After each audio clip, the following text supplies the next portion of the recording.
Lumapit si Inigo Delgado sa napakalaking mansyon. Malinis, malaki, at malapalasyo ang gusali. Malayong malayo sa madilim at masikip na kulungan na kanyang iniwan ilang araw pa lamang ang lumipas. Sa kanyang kamay, hawak niya pa rin ang maliit na papel na nakasulat ang address ng matandang ginang na tinulungan niya. Ilang araw pa lamang ang lumipas mula nang siya'y makalaya. Nakulong siya dahil sa kasalanan na hindi naman talaga niya ginawa. Siya ay pinagbintangan lamang ngunit walang may nais na tumistigo para siya ay mapawalang sala, kaya naman siya ay nakulong sa loob ng 5 taon. Malaya siya, oo.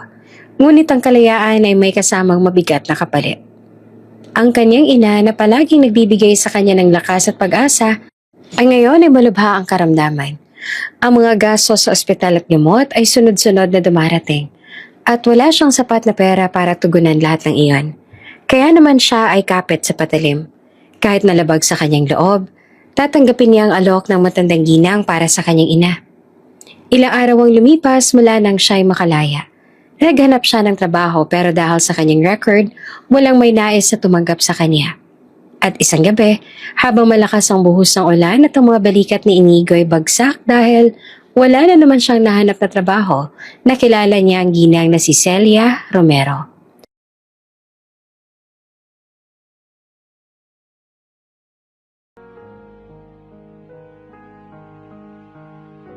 Nasiraan ito ng sasakyan ng mga sandali na iyon. Dahil likas na kay Inigo ang pagiging matulungin, nag-alok siya ng tulong sa ginang. Inayos niyang nasira nito ang sasakyan. Hindi niya lubos akalain na ang ginang ang mag-aalok sa kanya ng 100 palabas sa kanyang problema.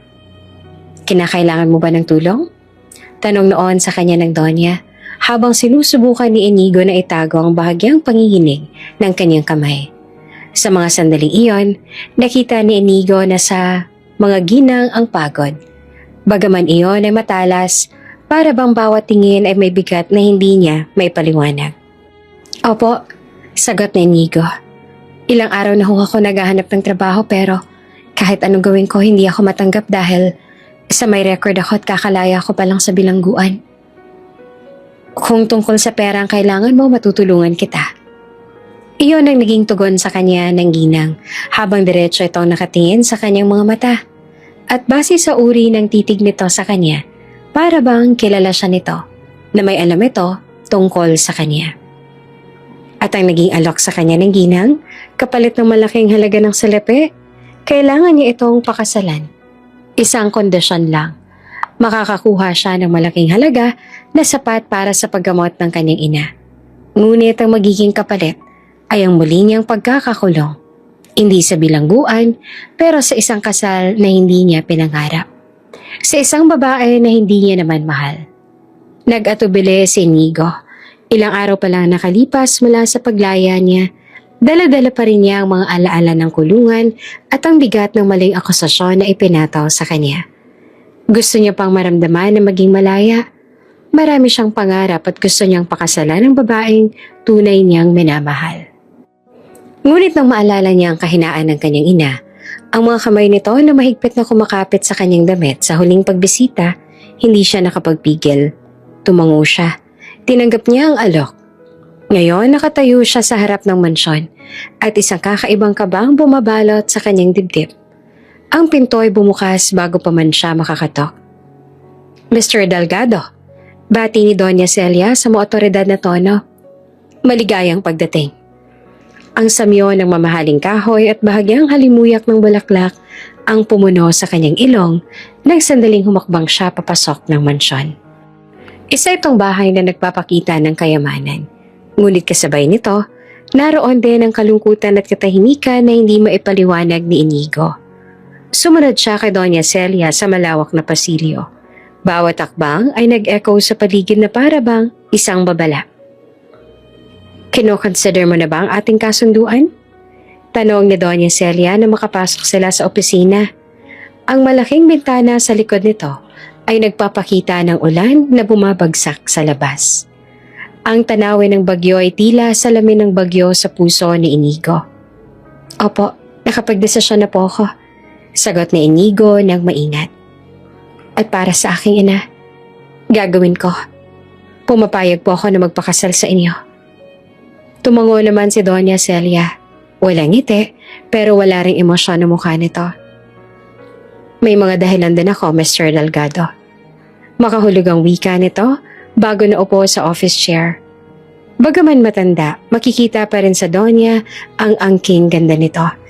Sa katunayan, mukha pa nga rin itong bata. Hindi halatang nasa 50s na. Pero dahil sa lagi itong seryoso at ang mga mata ay puno ng lungkot, tila isa iyon sa nagpapabawas sa aura nito. Dapat mong malaman na may dahilan ako at masaya akong pumapayag ka sa alok ko sa'yo. Sandali ring natahimik si Doña Celia, habang si Inigo naman ay napakunot ang noo. Nagtataka kung bakit tila napuno ng lungkot ang mga mata ng ginang. May problema po ba, Doña Celia? Tanong niya, sabay dahan-dahang paglapit. Umiling ang Donya. Wala, may bumalik lamang sa isipan ko. Mga alaala. Mga alaala ng isang tao na matagal ko nang hinahanap. Malabo ang mga salita, ngunit hindi niya pinilit pang itanong.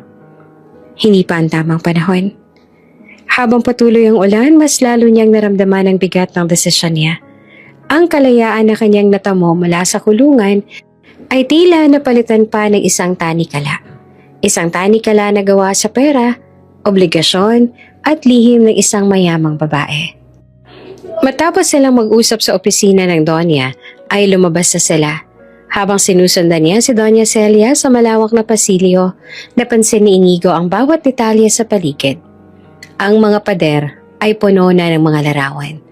Larawan ng isang batang babae na may ngiti sa mukha. Mga larawang tila hango sa iba't ibang panahon. Ang ilan ay mukhang masaya. Ang ilan naman ay may halong lungkot. Para bang bawat kwadro ay may sariling kwento. At si Doña Celia ang may hawak ng lihim ng bawat isa. Magandang bahay po ito, Ginang Celia. Sabi ni Inigo at pilit na pinapantayan ng kalmado ng kanyang tinig. Ngunit hindi siya makatingin sa mga larawan ng matagal. Ang ilan sa mga larawan ay tila nagbibigay sa kanya ng kakaibang pakiramdam. Isang pakiramdam ng panginginig na hindi niya maipaliwanag. Para bang may nakatago sa mga ngiti at mata ng mga batang iyon. Isang bagay na naghihintay lamang na matuklasan. Salamat. Ang sagot ni Doña Celia. Maraming alaala sa bawat sulok ng bahay na to. May ilan na masaya, may ilan rin na masakit. Tumigil si Inigo sa isang larawan ng isang batang babae. Malamang 4 o di kaya'y 4 na taong gulang, na may mahahabang buhok at mata na puno ng hiwaga. May kakaibang kilabot sa kanyang dibdib. Hindi niya alam kung bakit, ngunit tila may koneksyon ng larawan sa mismong katauhan ni Celia. Sa kabila ng pagtataka, pinili ni Inigo na itikom ang bibig niya. Gusto mo bang umupo na muna? Tanong ni Doña Celia. Umupo naman si Inigo sa malambot na sofa. Sinusubukan na kontrolin ang sarili. Ang mansyon ay tahimik. Walang ibang naroroon maliban sa kanilang dalawa. Kahit mga kasambahay ay wala. Tanging ang tunog ng salabas at ang mahihinang yapak ni Doña Celia ang bumabalot sa silid. Alam mo, Mr. Delgado, panimula ni Doña Celia na umupo sa pang-isahang sofa. Ang kasal na alok kong sayo ay hindi lamang para sa pera at sa kagustuhan kong muling makapag-asawa. May dahilan ako kaya ako piniling tulungan ka. At sa tingin ko, makakatulong ka sa akin. Sa parehong paraan na kailangan ng iyong ina ang tulong ko. Gagawin ko po ang lahat para sa aking ina. At gagawin ko rin po ang lahat para magkaroon ng pakinabang sa inyo. Sagot ni Inigo. Tumango si Doña Celia. Iyan ang gusto ko marinig. Ngunit Mr. Delgado, may mga bagay na hindi mo pa alam. May mga alaala ako na nais kong mahanap. At baka sa'yo magsimula ang sagot. Hindi naman maiwasan ni Inigo ang pakiramdam ng kaba. Anong ibig sabihin ng ginang? Anong hinahanap nito? Hindi ko po lubos na naiintindihan, Ginang Celia. Wika niya.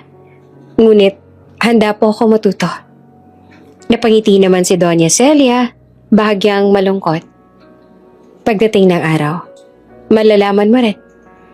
Ngunit sa ngayon, gusto kong malaman mo. na walang kahit ano na dapat na ikatakot. Hindi kita pipilitin sa mga bagay na hindi ka komportableng gawin. Tumango naman si Inigo at nagpasalamat dito.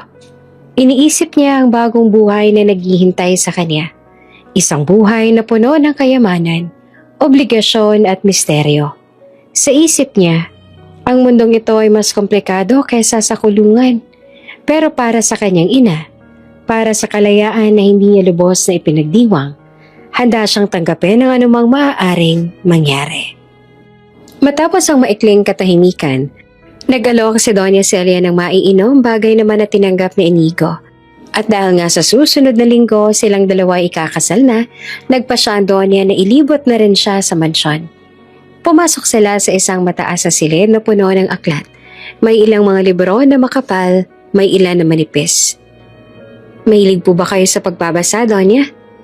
Maingat na tanong na Inigo habang ina-inspeksyon ng paligid. Ngumiti si Celia, ngunit ang ngiti nito ay tila ba may halong lungkot. Oo, ngunit hindi lang ito tungkol sa libro. Ang bawat isa ay alaala. Alaala ng mga araw na gusto kong balikan. Oo, alaala ng mga taong hindi na muling makikita. Napangiti naman si Inigo, bahagya, ngunit agad ding naglaho ang ngiti sa kanyang dibdib. Ang damdamin ng lungkot ni Doña Celia ay nakakahawa. Para bang bawat salita nito ay may kasamang bigat na hindi niya maiwasang madama. May mga alaala po ba na mahirap balikan? Tanong niya. Tumango si Doña Celia. Marami, lalo na tungkol sa aking anak. Nawawala siya ng matagal na at bawat araw ay parang paalala ng kulang sa buhay ko. Ang ilan sa librong narito ay pag-aari niya. Karamihan ay storybook na paborito niya. Si Inigo ay huminga ng malalim. Halos hindi niya maintindihan kung bakit siya nadadala sa kwento ng babae. Siya ay isang simpleng tao lamang. Isang binata lamang na nais iligtas ang kanyang ina mula sa kamatayan. Gusto ko pong malaman ang lahat, Doña. Kahit papaano, baka'y makatulong ako. Sabi niya na may bahagyang pag-aalinlangan ngunit puno ng determinasyon. Tumango si Doña Celia at dahan-dahang inilapit ang kamay sa isa sa mga libro. Minsan, Inigo, ang katotohanan ay mahirap hanapin.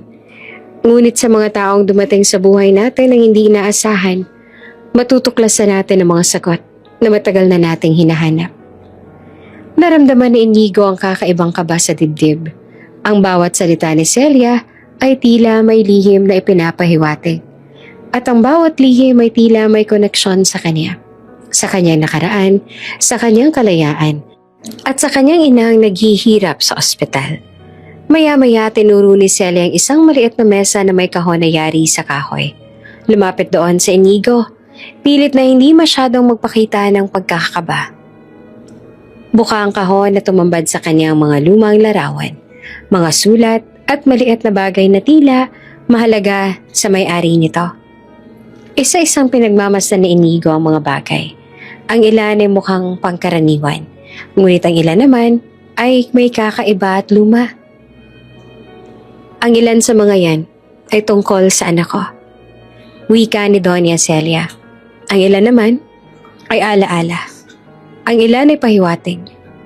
Walang may nais sa tulungan akong mahanap ang anak ko. Kaya naisip ko na kung muli ako mag-aasawa, maaari niya ako matulungan sa paghahanap sa kanya. Kung ano man ho maitutulong ko sa inyo, ay nakahanda po akong gawin. Wika niya. Tumango si Doña Celia, bahagyang umiti. At para bang may bahagyang pag-asa sa kanyang mga mata. Minsan, ang buhay ay puno ng hindi inaasahang pangyayari. At sa pamamagitan ng iyong desisyon, maaaring magsimula ang pagbabago. Para sa akin, para sa iyo, at para sa hinahanap kong anak. Sa loob ng mansyon, sa ilalim ng tunog ng ulan at mga anino ng mga alaala, si Inigo Delgado ay unti-unting nakadarama ng kakaibang pananabik at kaba. Ang buhay na iniwan niya sa kulungan ay malayo na. Ang hinaharap niya ngayon ay puno ng kayamanan, obligasyon at misteryo. Ngunit higit sa lahat, ito ay puno ng pangako. Isang pangako para sa kanyang ina, para kay Doña Celia, at para sa mga lihim na naghihintay na matuklasan. Sa kanyang puso, alam ni Inigo na ang bawat desisyon ay siya ring maghuhubog sa kanyang kapalaran. Ngunit sa hindi niya malamang dahilan, nais niya rin na matulungan ng Donya. Ayaw niyang umatras sa kasunduang ito. Hindi lamang dahil sa kailangan niyang pera para sa kanyang ina, ngunit dahil may kung anong parte sa kanya ang nais na gawin ito. Tahimik ang paligid ng araw na yon. Walang musika, walang mga bulaklak na nakahilera, at walang mga bisitang nakaporma gaya ng inaasahan ng isang kasal. Ang mga mata na Inigo ay nakatutok lamang sa puting mesa sa kanilang harapan, kung saan nakalapag ang isang peraso ng papel.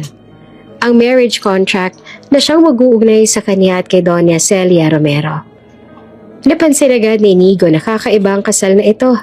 Hindi ito tulad na nakikita niya sa mga palabas o pelikula kung saan may mga taong nakangiti. May kamera, may palakpakan at may halik sa dulo. Sa halip ang naroon lamang ay 3 tao. Siya, si Celia at ang officiant na magpapatibay ng kanilang kasunduan. Ibang-iba ito sa kasal na pinapangarap noon ni Inigo bago pa siya makulong. Nakaupo si Inigo sa gilid ng mesa. Mahigpit ang kapit sa upuan, habang si Doña Celia naman ay kalmado lamang. Nakaayos ang buhok at suot ang isang simple ngunit mamahaling damit na kulay ginto. Mr. Delgado, are you sure about this? Basag ng officiant. Isang matandang lalaki na may suot na salamin. Ang tono nito ay nag-aalanlangan at halatang hindi ito maitago ang pagtataka. Ikaw ay 24 pa lamang. Samantalang si Doña Celia Romero ay mas matanda. Isang byuda. Sigurado ka ba sa desisyong ito? Ramdam ni Inigo ang bawat bigat ng tanong na iyon. Sa loob-loob niya gusto niyang sumigaw ng hindi. Gusto niyang tumayo. Gusto niyang lumabas sa takasan ng lahat ng ito. Gayon lang nagsisingkin ang lahat sa kanya. Handa siyang tulungan si Doña Celia pero ayaw niya itong pakasalan. Pero kasabay ng bawat tibok ng kanyang puso, muling sumiksik sa kanyang isipan ang imahe ng kanyang ina. Nakahiga sa kama, maputla at humihinga ng mahina. Ginagawa ko ito para kay Mama. Huminga siya ng malalim. Pilit pinapatigas ang kanyang dibdib. Kinuha niya ang panulat na nakahanda sa mesa at dahan-dahang sinulat ang kanyang pangalan. Sa bawat hagod ng tinta, pakiramdam niya ay unti-unti siyang nawawala. Nang matapos siya, walang alinlangan na pumirma si Celia. Tahimik lamang ito, ngunit ang kanyang mga mata ay tila nagtatago sa isang lihim. Sa harap ng batas, wika ng officiant, matapos suriin ang kanilang mga lagda. Kayo ngayon ay mag-asawa. Ang tinig nito ay walang gana, halos may halong paghatol. Para bang sinasabi nitong isa itong kasal na walang pagmamahal. Isang kasunduan lamang. Ngunit wala nang pakialam si Inigo.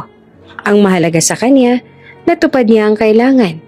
Ang makahanap ng paraan upang maipaggamot ang kanyang ina. Matapos ang kasal ay umalis na sila at bumalik na sa mansyon. Dinala siya ni Celia sa study room na to. Isang malawak na silid na puno ng lumang libro. Nakahanay ang mga ito sa mataas sa estante. May malaking bintana roon kung saan pumapasok ang sinag ng araw.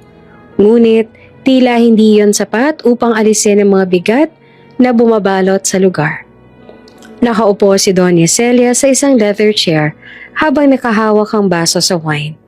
Sa harap nito, nakatayo si Inigo. Hindi alam kung uupo ba siya o tatayo lamang. Inigo, panimala ng babae. Ang boses ay mabagal at mabigat. May kailangan kang maintindihan. Tumingin siya rito at naghihintay.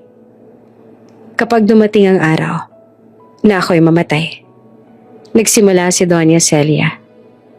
Kung hindi ko pa rin natagpuan ang anak kong nawala, lahat ng ari-arian ko, ang bahay na ito, mga negosyo, lupa, lahat, ay mapupunta sa iyo. Nanlaki ang mga mata ni Inigo. Hindi niya inaasahan na ganong kalaki ang kapalit ng kanilang kasal.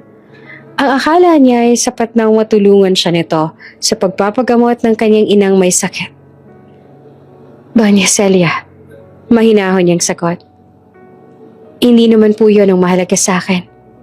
Hindi po ako pumayag sa kasunduang kasal na to dahil sa ari-arian. Ang tanging nais ko lamang po ay magamot ang aking ina. Ang maging maayos ang kalagayan niya at maging maayos ang pagsasama natin. Sapat na po iyon para sa akin. Saglit na natahimik si Doña Celia bago dahan-dahang umiti. Ngunit ramdam ni Inigo na hindi iyon ngiti ng kasiyahan. You're a good man, Inigo, sabi pa nito. But I know, hindi talaga ito ang ninanais mo.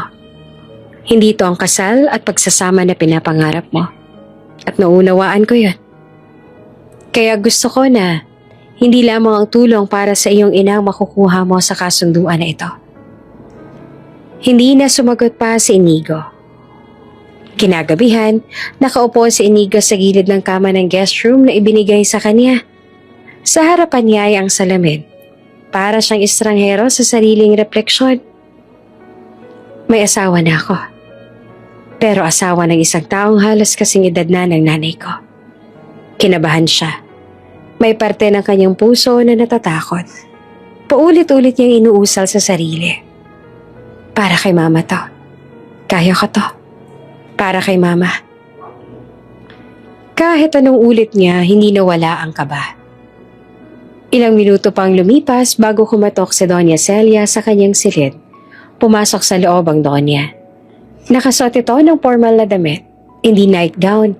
Para bang hindi ito naghanda sa gabi nang matapos ang kasal, kundi sa isang seryosong pag-uusap. Inigo? Tawag nito. Halika rito. Lumapit siya sa Doña na nakaupo sa sofa.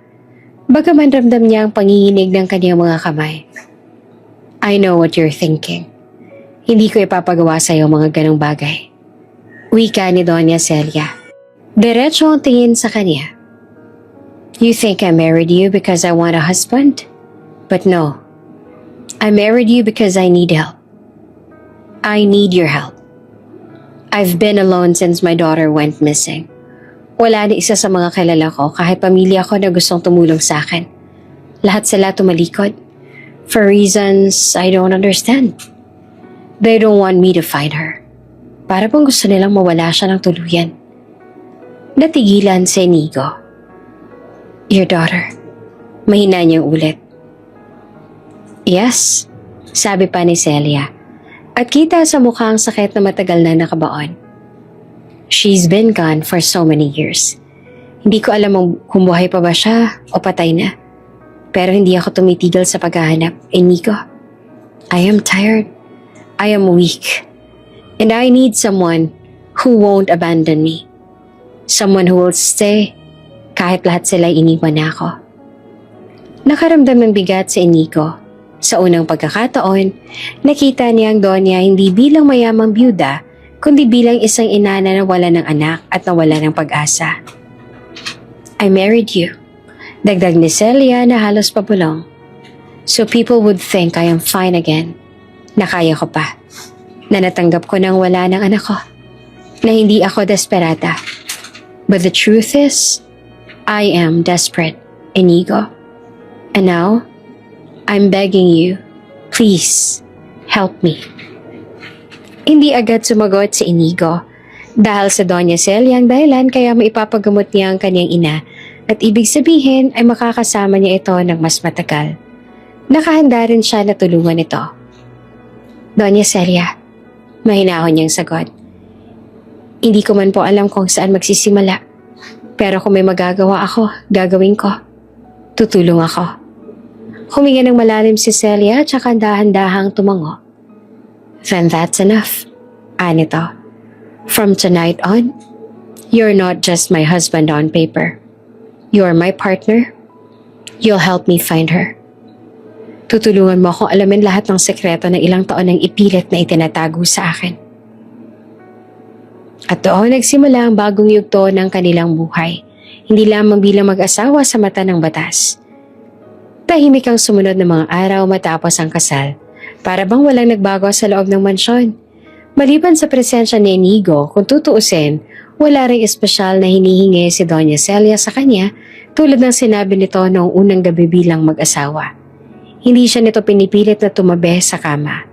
Hindi pinapagawa ng kung anong kakaiba at lalong hindi minamadali sa anumang bagay na hindi pa niya kayang gawin. Sa halip, pinabayaan siya ni Celia na maglibot, magpahinga at unti-unting masanay sa tahimik na buhay sa mansyon. Pero sa katahimikan na yon, lalo lamang lumakas ang ugong ng tanong sa isip ni Inigo. Paano ko matutulungan si Doña Celia? Paano ko mahahanap ang nawawala niyang anak?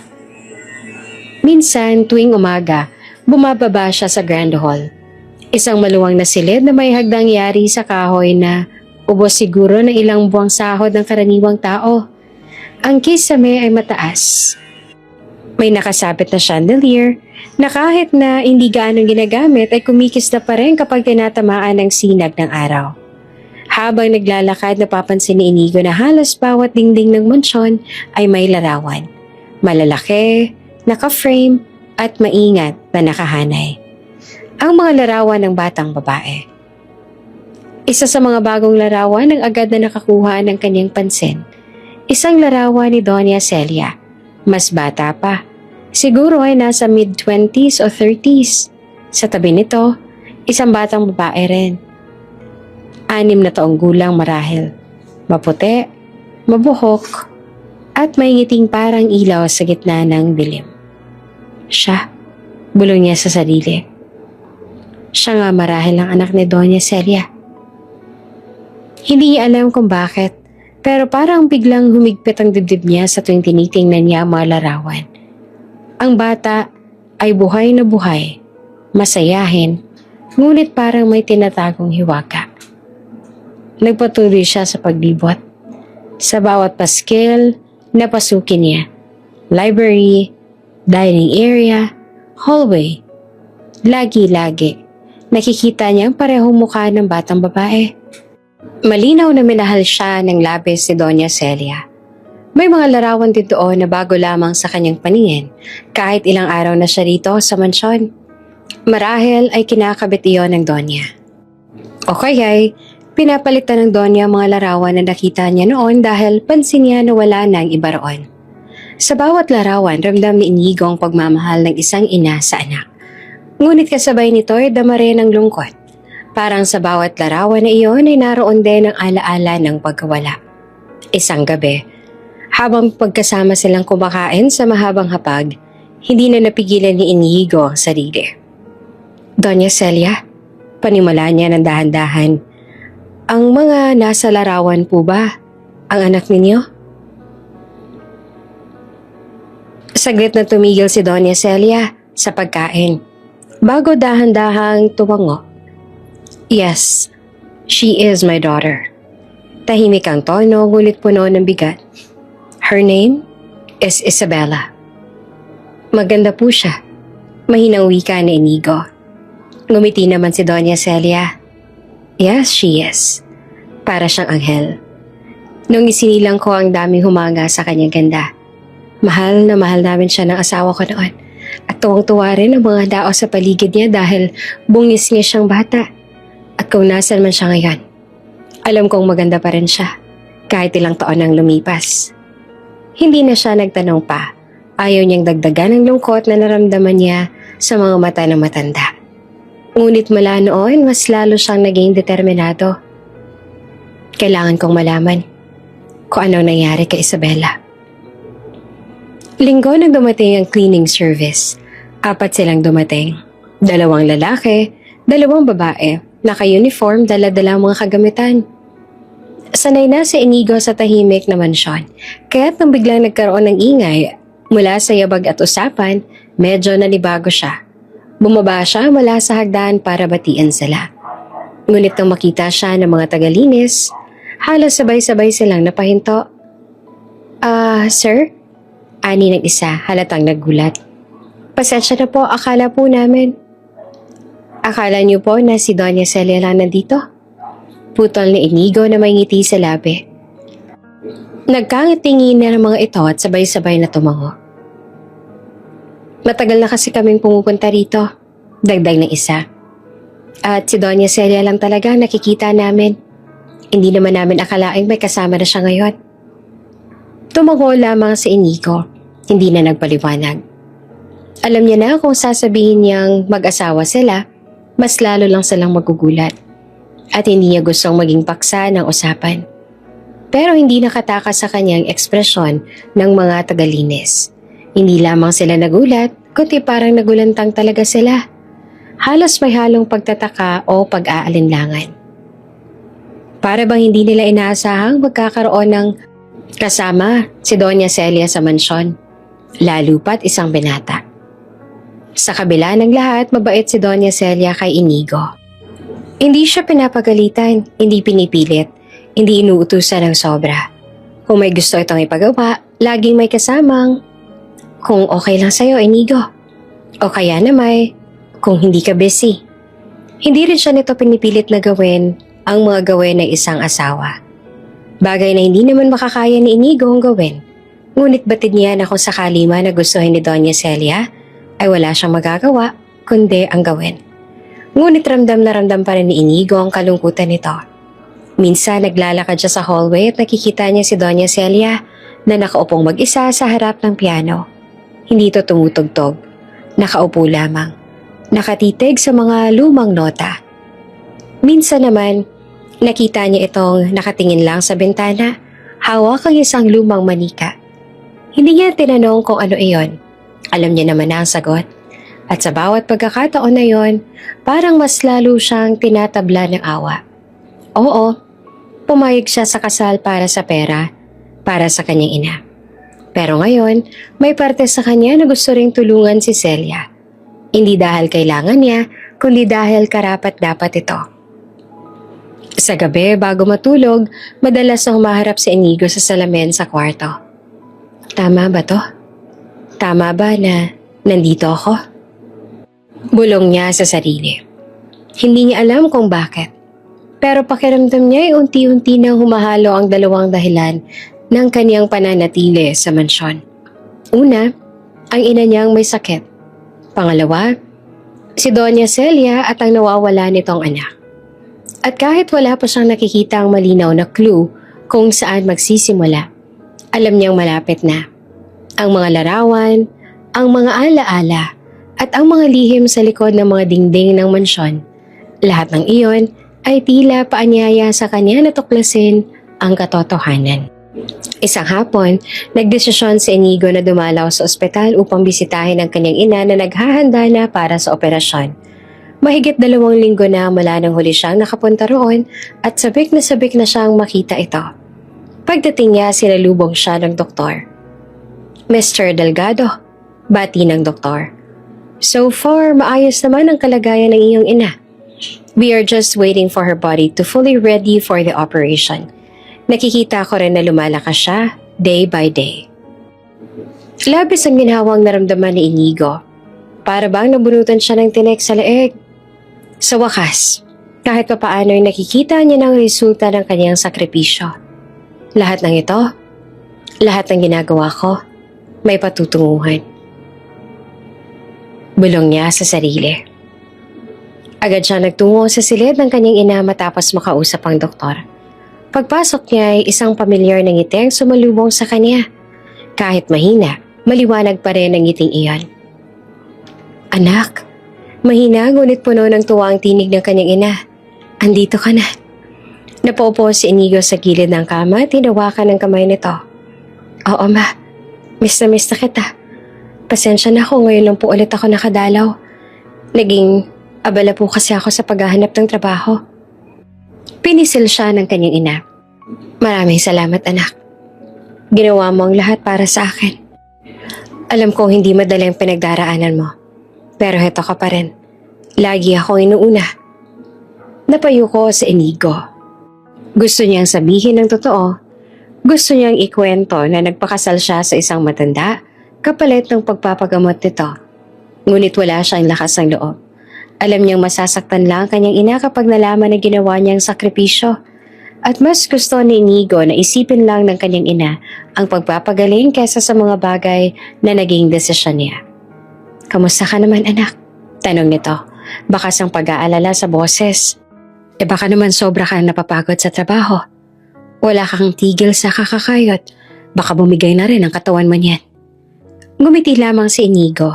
Ngunit iyon ay isang iting puno ng pagsisinungaling. Ayos ang poko, ma. Huwag ka na mag-alala sa akin. Kayang-kaya ko po ang sarili ko. Ang importante, gumaling ka na. Tinitigan siya ng kanyang ina. Wari sinusuri kung nagsasabi nga ba siya ng totoo. Ngunit sa huli, tumangula lang ito. Anak, huwag mong pababayaan ang sarili mo, ha? Mangako ka sa akin. Ngumiti siya, tumango. Pangako, ma. Hindi ko pababayaan ang sarili ko. Pagkatapos ay ngumiti ang kanyang ina. Ngunit may bakas ng kuryosidad sa mukha nito. Pero anak, saan ka nga ba nakakuha ng malaking pera para maipagamot ako? Sandaling natigilan si Inigo. Ngunit mabilis siya nakabuo ng kasinungalingan. Ma, nakahanap po ako ng magandang trabaho. Maganda ang sahod at mabait ang kumpanya. Nang malaman nila ang sitwasyon ko, tinulungan nila ako.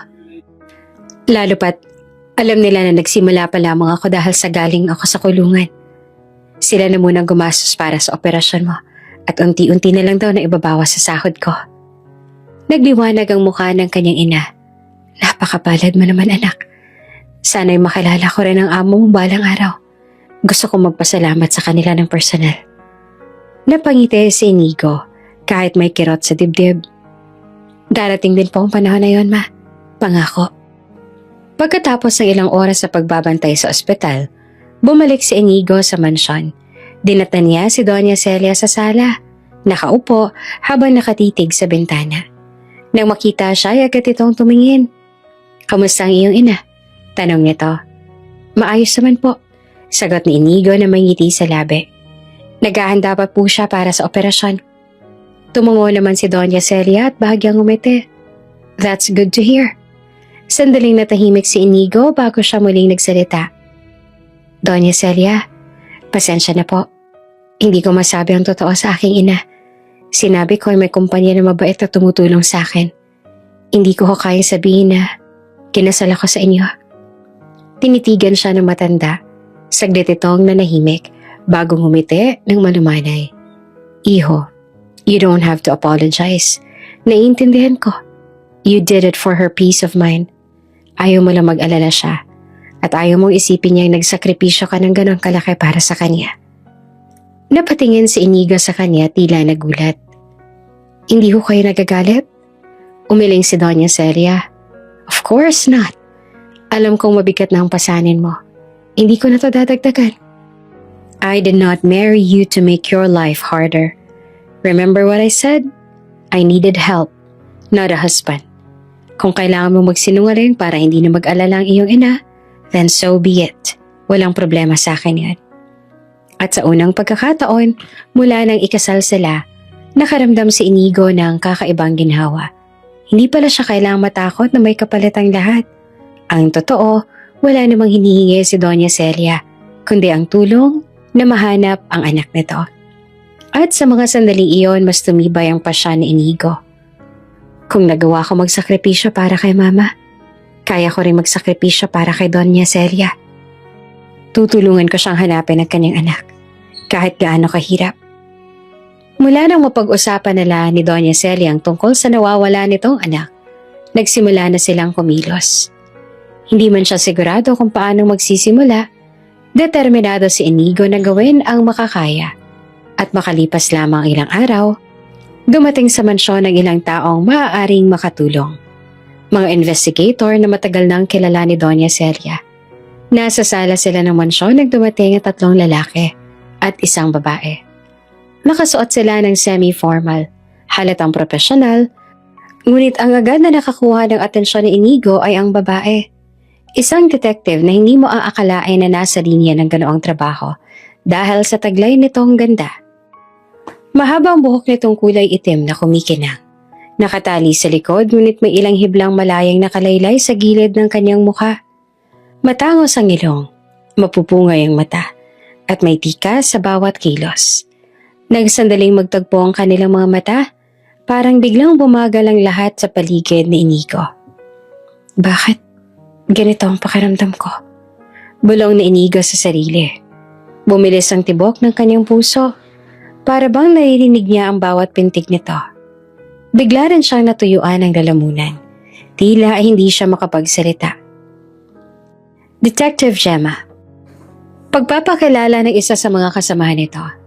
Specializes in missing persons cases. She'll be taking the lead on this investigation. Ngumiti si Gemma at iniabot ang kamay kay Doña Celia. Doña Celia, it's an honor to finally meet you. I've heard a lot about this case. Hindi to ordinary case for us. I can feel how important this is to you. Mahina namang tumango ang matanda. Yes, Detective. This is not just a case for me. This is my life, my daughter, my only daughter. I want her back, no matter how many years have passed. Pagkatapos ay ibinaling ni Doña Celia ang tingin kay Inigo. And this is my husband, Inigo. Parang sumabog ang katahimikan sa loob ng sala. Lihim na nagulat ang lahat, lalo na ang mga investigators. Kita ang pag-igtay ng kanilang mga mata. Hindi nila inaasahan na ang isang matandang byuda ay may ganoong kabatang asawa. Pero wala ni isa man sa kanila nagsalita ng kahit na ano. Pinili nilang maging profesional. Inabot ni Inigo ang kamay ni Gemma at sa sandaling nagdikit ang palad nila, mas lalo pang bumilis ang pintig ng puso niya.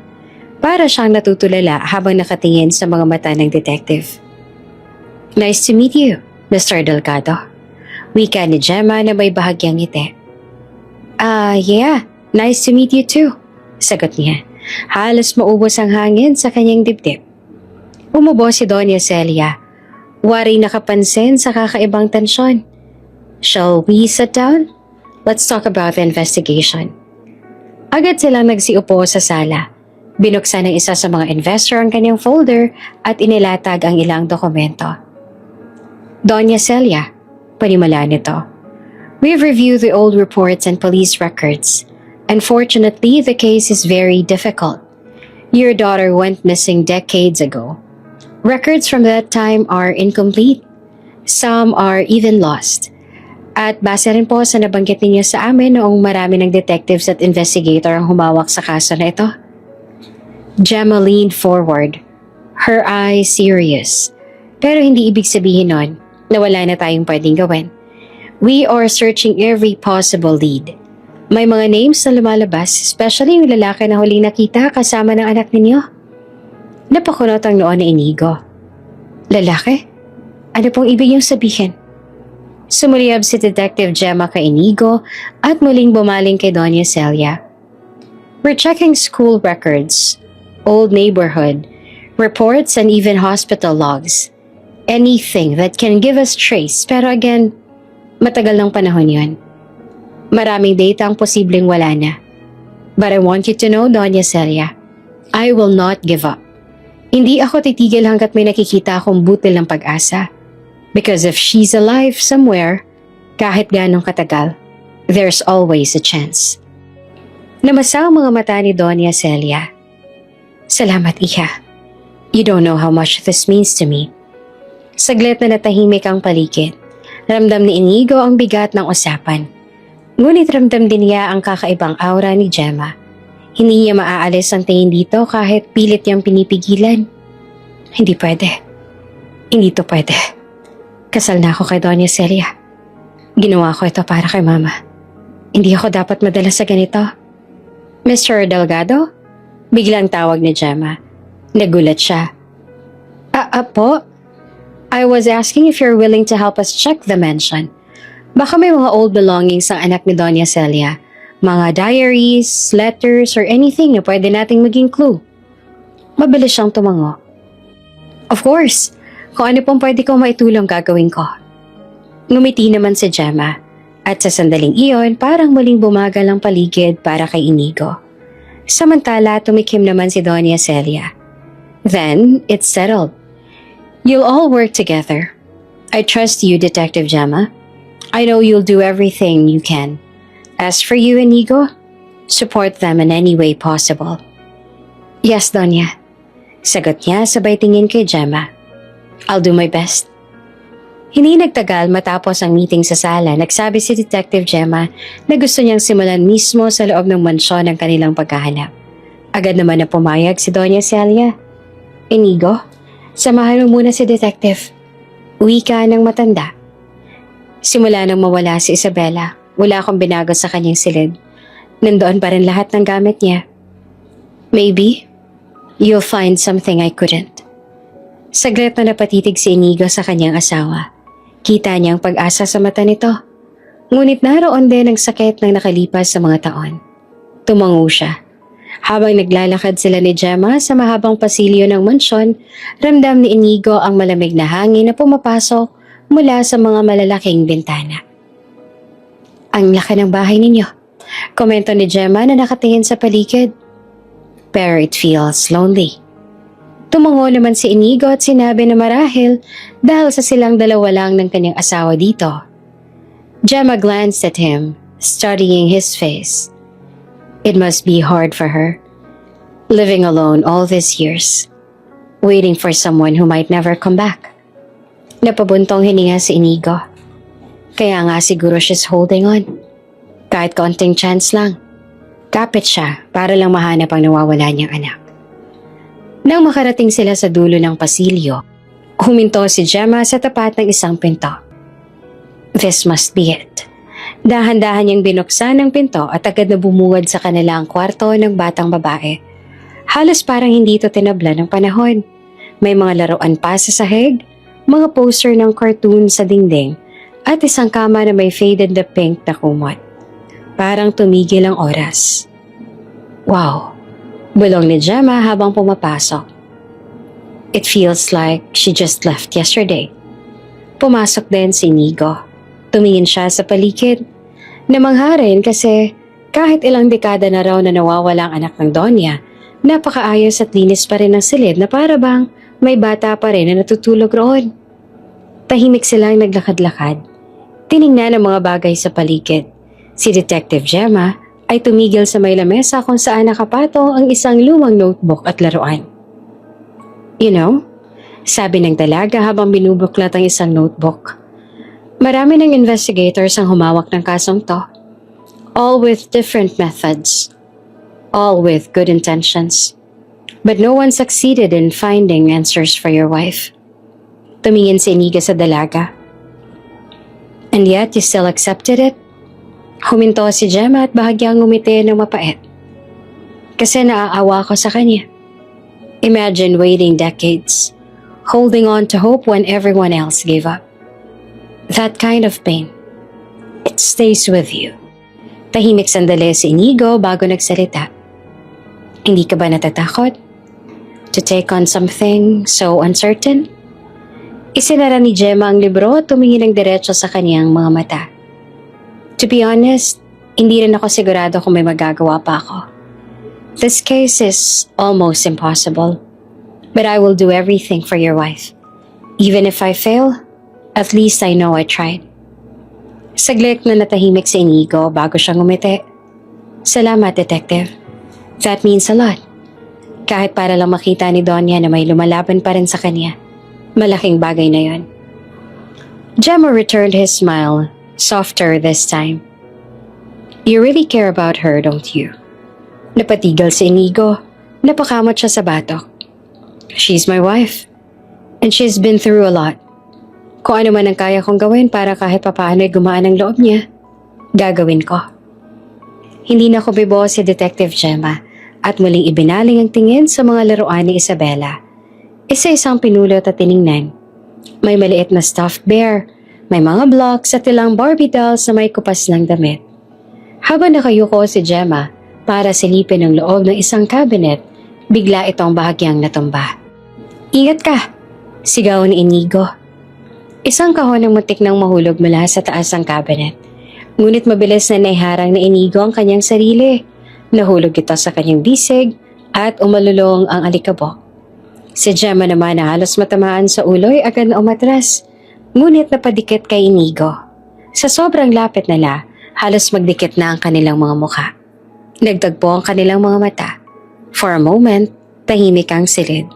Wala silang ibang marinig kundi ang tunog ng kanilang paghinga. Ang init ng hininga ni Gemma ay halos sumayad sa balat ni Inigo. Parang tumigil ang mundo. Agad naman nagmulat si Gemma at tila natauhan. Mabilis siyang umatras, bahagyang nag-iwas ang nihin. Sorry, I wasn't careful. Umiling lamang sa Inigo at pilit tinatago ang biglang pagkabog ng kanyang dibdib. No, it's fine. Buti na lang naharang ko. Lumapit si Gemma sa nahulog na kahon. Inilapag ito sa lamesa. Let's just open this. Maybe it has something useful. Tumango si Inigo. Pero sa loob-loob niya, hindi niya pa rin mapigilan ang kaba. Bakit ganito ang pakiramdam ko? Bakit parang nakalimutan ko sandali? Nakasal ako kay Doña Celia. Nagpatuloy ang kanilang investigasyon. Araw-araw si Detective Gemma ay abala sa pagbusisi ng mga lumang records, mga lumang litrato at maging mga diary na naiwan ni Isabela, ang nawawalang anak ni Doña Celia. Madalas nakasama niya si Inigo sa pag-iikot sa mansyon, lalo na sa mga lumang silid na hindi na nabubuksan sa loob ng maraming taon. Subalit sa kabila ng lahat ng pagsisikap, wala pa ring malinaw na lead. Si Inigo ay nakaupo ngayon sa lumang veranda ng mansyon isang hapon. Hawak ang tasa ng kape, habang pinagmamasan niya ang mga puno sa hardin. Sumagi sa isip niyang paulit-ulit na tanong. Bakit ba ako? Bakit akong pinili ni Doña Celia? Ano ba talagang kinalaman ko sa lahat ng to? Dahil lang ba talaga ito sa awa niya sa akin at sa aking ina? O may iba pang dahilan? Hindi niya maipaliwanag kung bakit gano'n na lamang ang pagtitiwala sa kanya ni Doña Celia. Oo, asawa na siya nito. Ngunit alam niyang hindi simpleng kasala ang dahilan. Madalas ay nagtatanong si Doña Celia tungkol sa kanyang ama. Isang alaala na masakit pa rin para kay Inigo. Sanggol pa lamang siya nang namatay ang kanyang ama dahil sa isang car accident. Isang sasakyan ang nakabangga rito at kahit malinaw ang kaso, hindi kailanman nakulong ang nakabangga. Ang misteryong iyon ay matagal nang bumabagabag sa kanyang pamilya at ngayon ay muling lumulutang sa gitna ng paghahanap kay Isabela.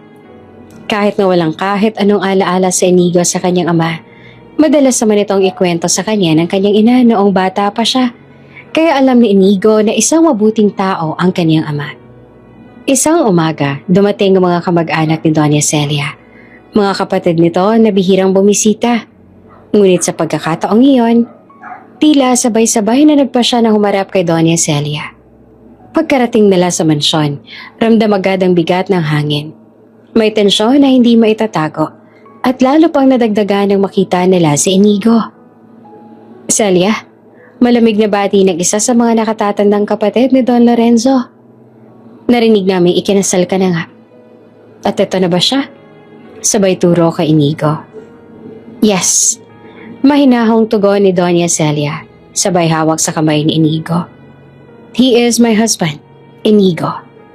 Nagpalitan ng mga tingin ng mga kapatid ni Celia. Ang isa pa ay si Doña Mercedes, napailing at hindi napigilang magbitaw ng mapanuyang salita. You really married someone who is way younger than you? Alam mo ba kung anong sinasabi ng mga tao sa labas? That this man, sabay tingin ng masama kay Inigo, is only after your money. Mercedes, matatag na sagot ni Celia. I don't care what other people think. I am willing to give him all my wealth because I like him. Because I love him. Nag-angat ang kilay si Don Lorenzo at halos sumabog sa galit. Love? Celia, you're blind. Hindi mo ba nakikita? Kapag namatay ka, lahat ng yaman mo mapupunta sa kanya. Wala kang iniwan kahit kaunti sa pamilya mo. Wala akong pakialam sa yaman ko. Malakas na sagot naman ni Doña Celia. My happiness matters more. And Inigo gives me that happiness. Wala kayong karapatan na husgahan siya dahil mas bata siya sa akin. Kung wala man kayong respeto sa akin, mas mabuti pang umalis kayo sa bahay ko. Tumindig si Doña Mercedes. Ang mukha niya ay pula sa galit. Celia, hindi lang ito tungkol sa'yo. This is about your family's dignity. You think people will still respect our family's name after this scandal? Anong klaseng desisyon yan? You let yourself be fooled by this boy. Napapikit naman ang Mariin sa Inigo. Ang bawat salitang binibitawan ng mga kapatid ni Celia ay parang punyal na tumatama sa kanyang dibdib. Gusto niyang sabihin na hindi pera ang habol niya, na hindi niya hinangad kailanman na maging bahagi ng yaman ng mga Romero.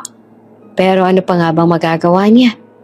Kaya siya ikinasal kay Doña Celia dahil sa parehong dahilan.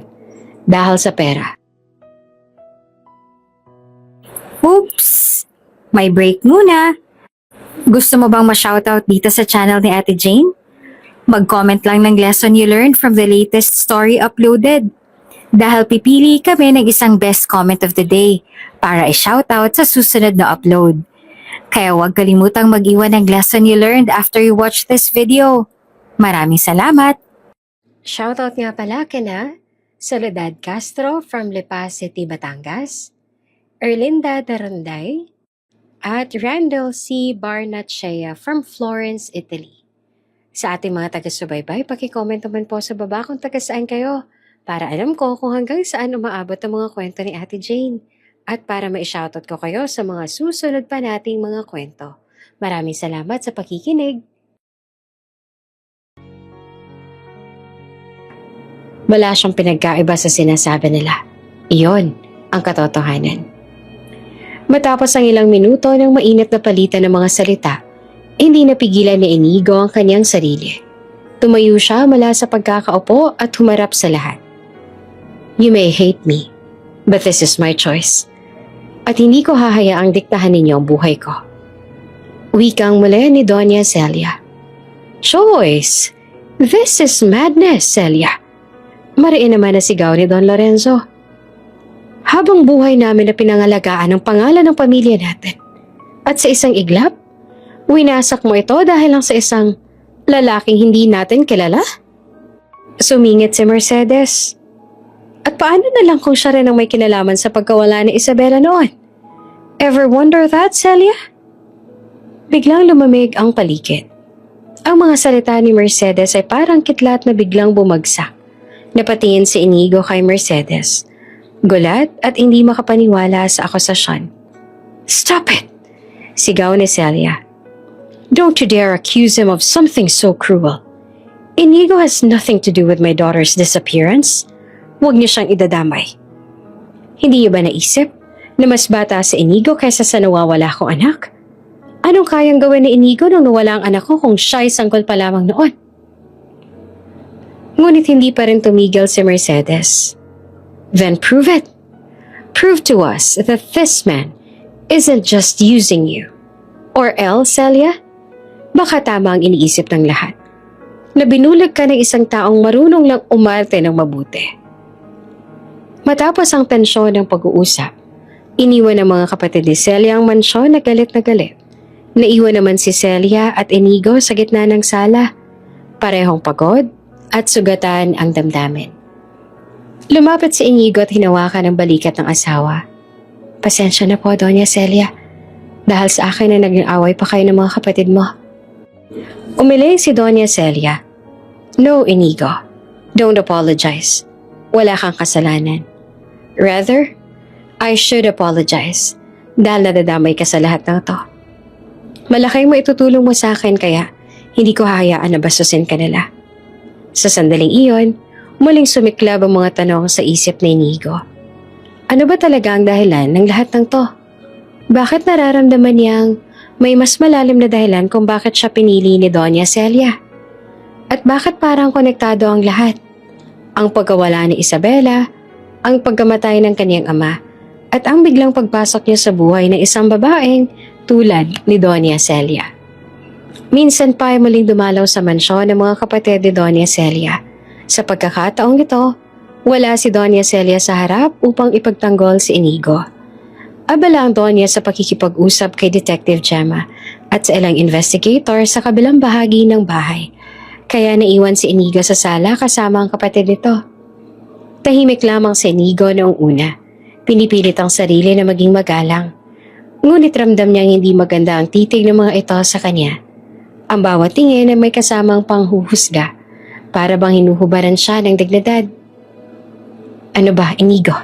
Panimulaan ni Don Lorenzo habang nakasandal sa upuan ng nakataas ang kilay. Hindi ka ba nahihiya sa sarili mo?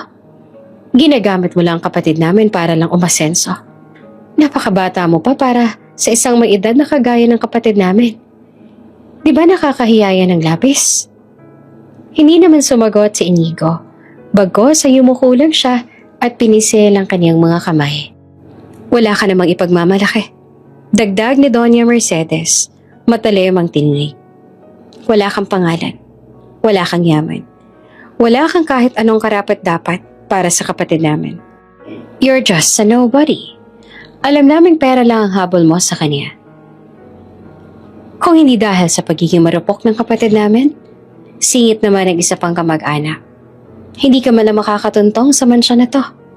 You are nothing without her. Bawat salita ay parang latigo na humahampas sa kanyang pagkatao. Gusto niyang ipagtanggol ang sarili. Ngunit sa loob-loob niya, alam niyang may bahaging totoo sa kanilang sinasabi. Oo, tinanggap niya ang kasal dahil kailangan niya ng pera.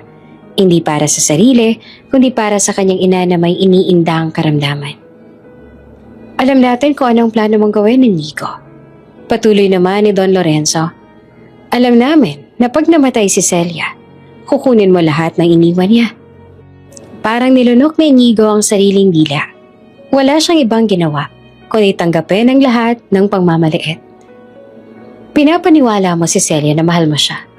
Pero sa totoo lang, ginagamit mo lang siya. We know your type. Mga lalaki mukhang mabait pero mandaraya pala. Tahimik pa rin si Inigo. Nakayuko na parang batang pinagsasabihan. Alam niyang hindi niya kayang itanggi ang lahat. Dahil ang katotohanan, totoo naman ang kanilang sinasabi, kahit papaano. Nang makaalis sa mga kapatid ni Doña Celia, naiwan si Inigo sa sala. Mabigat ang dibdib. Halos hindi makahinga. Hindi niya napansin na naroon pala si Detective Gemma. Nakatayo sa gilid ng pinto. Tahimik na nakikinig sa lahat ng sinabi. Lumabas ito at dahan-dahang lumapit sa kanya. Inigo. Mahinahong sabet ni Gemma. Napayuko lamang si Inigo. Pilit na kinukuble ang bigat ng kanyang nararamdaman. Hindi niya alam kung paano magsisimula ng salita. Huwag kang mag-alala. Patuloy ni Gemma at inilagay ang isang kamay sa kanyang balikat. Hindi ako naniniwala sa kanila. Alam kong hindi totoo ang mga sinabi nila. Napatingin si Inigo. Gulat sa sinabi ni Gemma. Gemma, narinig mo? Tumango ito. Oo, lahat. Pero alam ko na may malasakit ka kay Doña Celia. Hindi mo naman siya pinakasalan dahil lang sa pera. You care for her. And I don't think someone like you would just throw that away. Parang kumirot ang puso ni Inigo sa mga salitang yon. Kung alam lang ni Detective Gemma ang totoo, totoo naman talaga ang pera ang dahilan. Ngumiti naman si Detective Gemma, isang ngiti ng katiyakan. Alam mo, Inigo, minsan ang mga tao madaling maniwala sa kung anong masama kesa sa mabuti. Pero ako, mas pinipili kong maniwala sa kung anong nakikita ako mismo. Sandaling tumahimik si Gemma bago muling nagsalita. Mas seryoso na ang tinig. Pero maniniwala ka ba sa akin kung sasabihin kong may duda ako sa mga kapatid ng asawa mo? Nabigla si Inigo at napatingin dito ng diretso. Anong ibig mong sabihin? Huminga ng malalim si Gemma. Narinig mo kanina, hindi ba? Galit na galit sila. Sa halip na maging masaya para sa kapatid nilang si Doña Celia, na sa wakas ay nakakita ng ligaya pagkatapos ng lahat ng sakit na dinanas. Ang nakikita ko ay puro hinanakit at galit. Why? Kung talagang mahal nila ang kapatid nila, bakit hindi nila magawang tanggapin ang kaligayahan niya? Siguro, tugon ni Inigo, halos pabulong. Dahil sa akin? Dahil hindi nila ako matanggap? Umiling si Gemma. No, Inigo. This is more than just about you. There is something else. Hindi normal sa magkakapatid ang ganong klase ng galit. Para bang ayaw nilang may makapantay o makapalit sa lugar nila sa buhay ni Doña Celia. Nag-isip si Inigo. Tama si Gemma. Noon pa man, ramdam niyang sobrang pagtutol na ng pamilya ni Celia. Pero bakit gano'n na lang? Parang higit pa sa selos, higit pa sa proteksyon. Iniisip ko, dagdag ni Gemma, posibleng may kinalaman sila sa pagkawala ni Isabela. Hindi ko pa man alam kung paano pero malakas ang kutob ko. At baka iyan ang dahilan kung bakit ayaw nilang maging masaya si Doña Celia ngayon. Kasi kapag may nakatulong sa kanya, baka mas mabilis siyang makarating sa katotohanan. Nanlaki ang mga mata ni Inigo. Sa unang pagkakataon, naramdaman niyang pag-angat ng pag-asa. Baka nga tama si Gemma. Baka hindi nga siya nag-iisa sa lahat ng ito. Nakatitig siya kay Gemma. Mabigat pa rin ang puso, ngunit may bahagyang ginawa. Kung totoo man ang hinala niya, baka dito magsimula ang lahat ng kasagutan. Biglang nagsara si Gemma ng notebook, tsaka bumulong. May plano ako, pero kailangan ko ng tulong mo. Nagulat si Inigo. Anong plano? Mag-iimbestiga ako sa mga kapatid ni Doña Celia.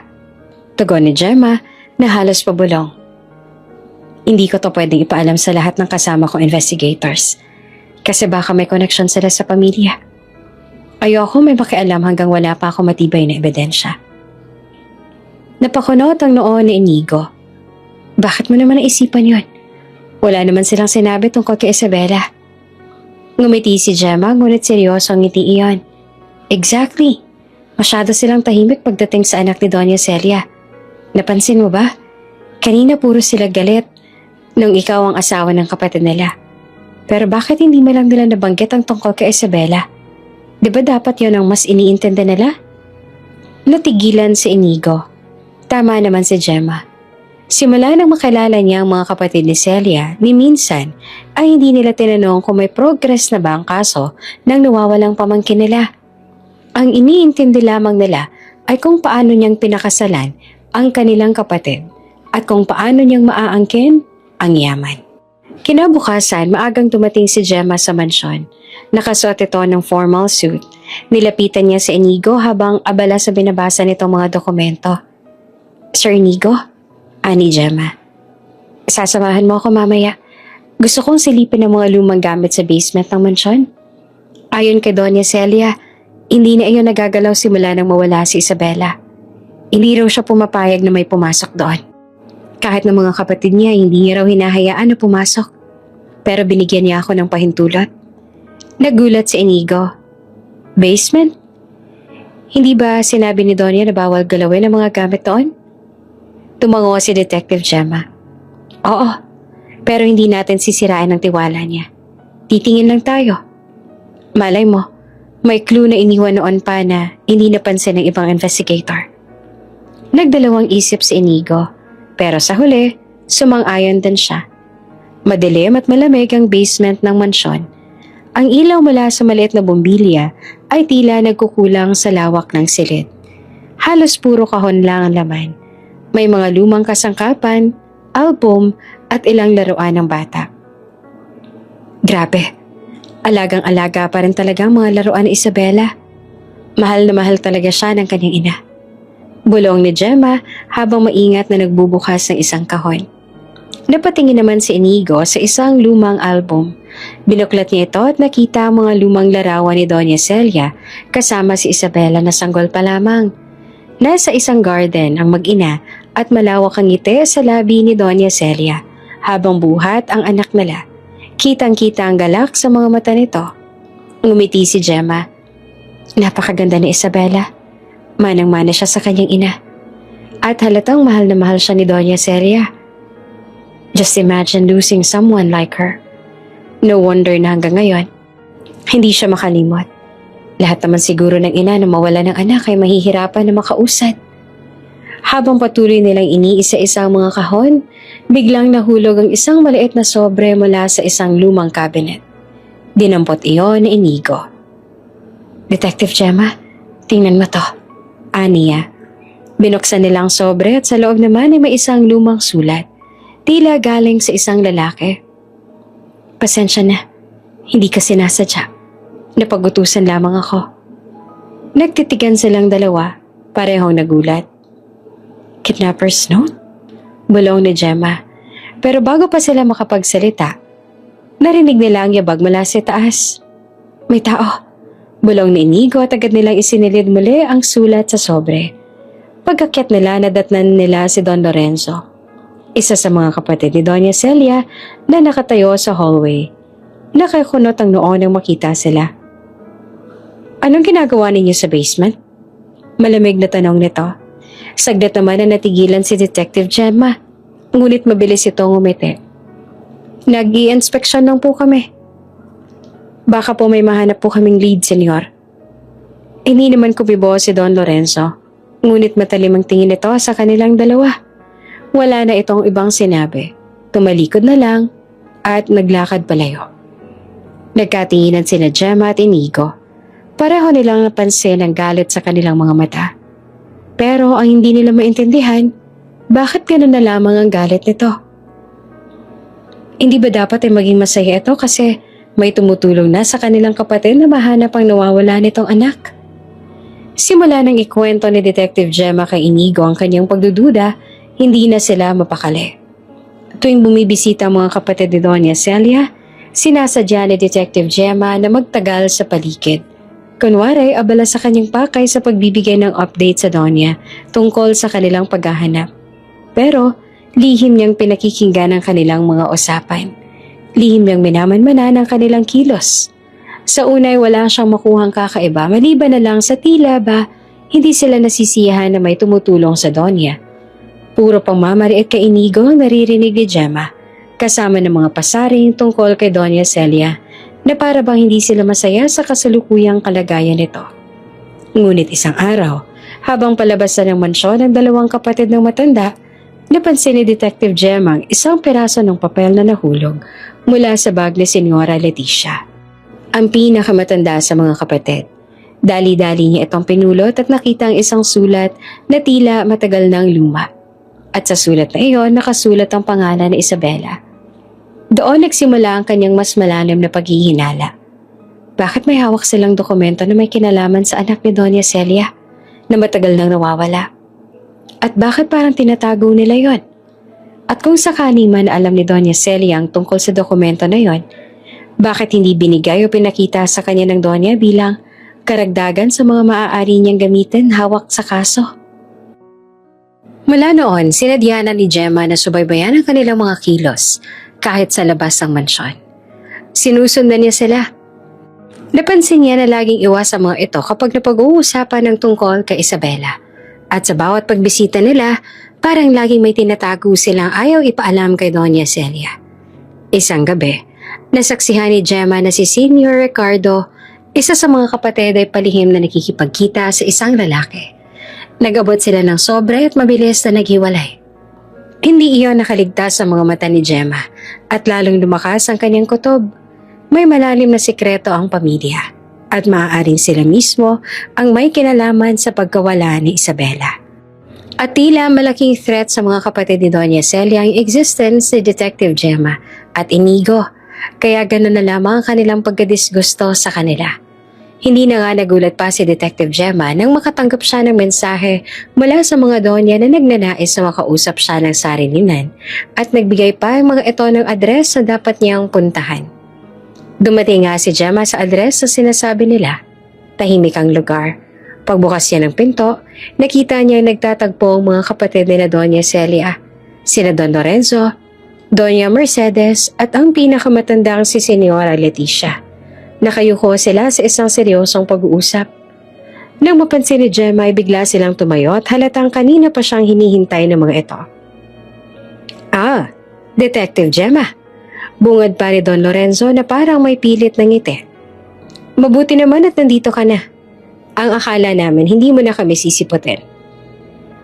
You asked me to come. Kapatid niyo ang aking kliyente. Napaka-unprofessional naman po siguro kung hindi ako sisipot. Tama ho ba? Malamig na sagot ni Gemma. Diretso ang tingin sa kanila.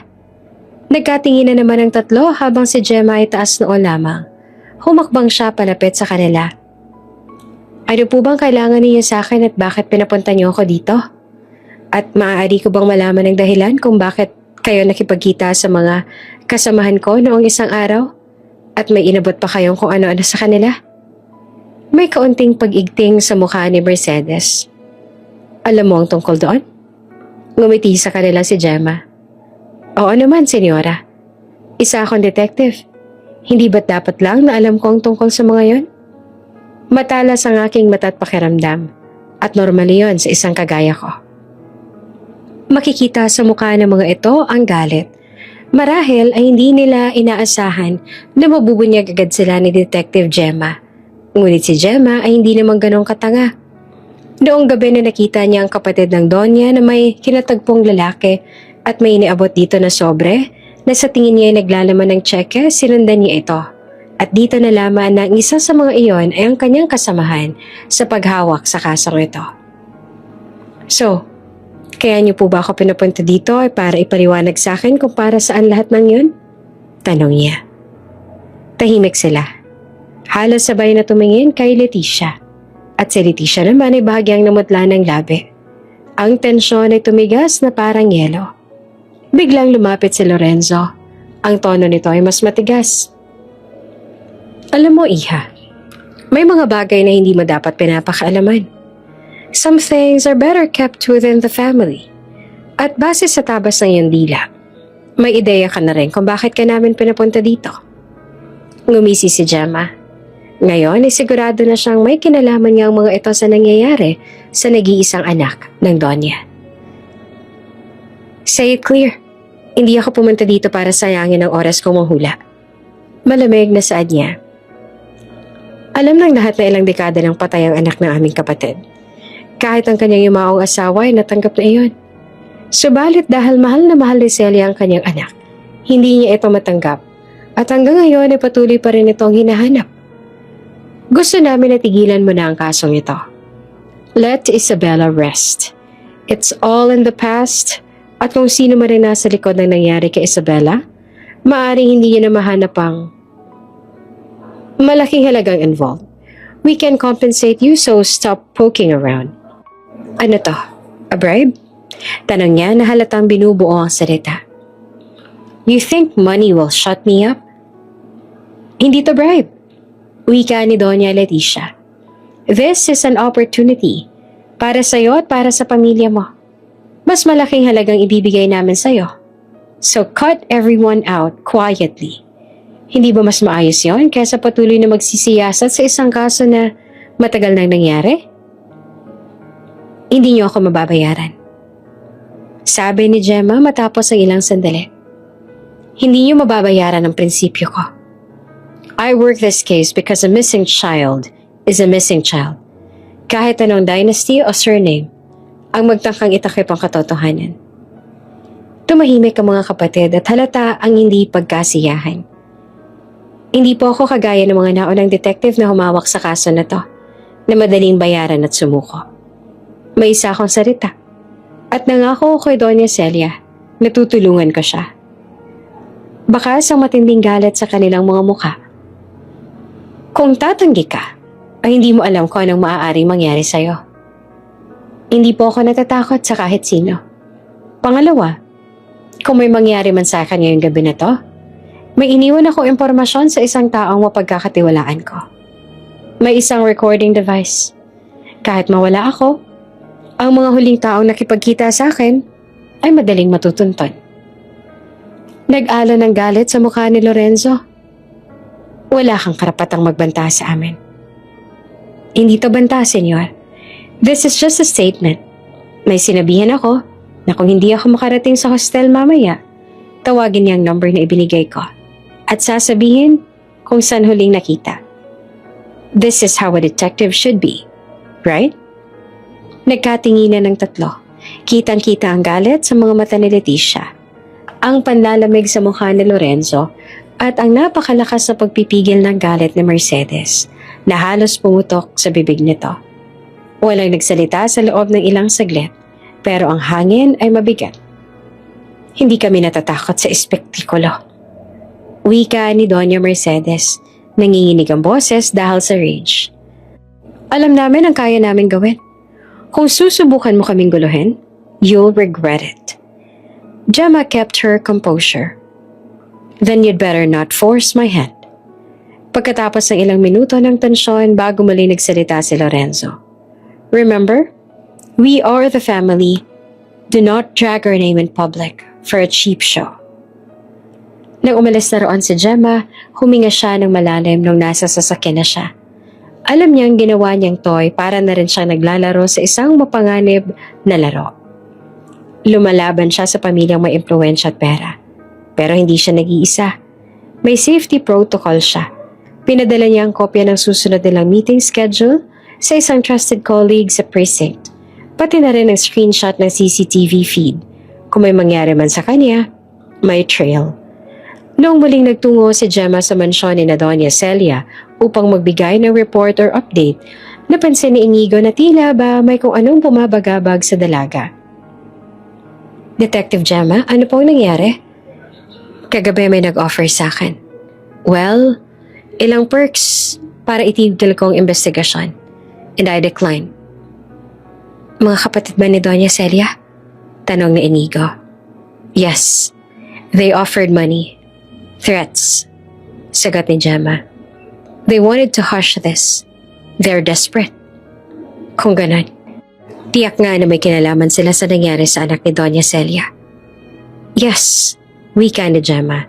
Diretso ang tingin. I'm now 100% sure. Kaya kailangan na itong malaman ni Doña Celia. This is a signal. We move wisely now. Kailangan mo rin na mabantayan si Doña Celia dahil hindi natin alam kung anong gagawin nila. Nang sabihin niya kay Doña Celia ang tungkol dito, ay hindi ito naniwala sa kanya.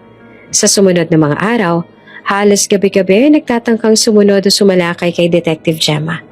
May misteryosong lalaki na nagtatangkang dukutin siya habang pauwi mula sa mansyon.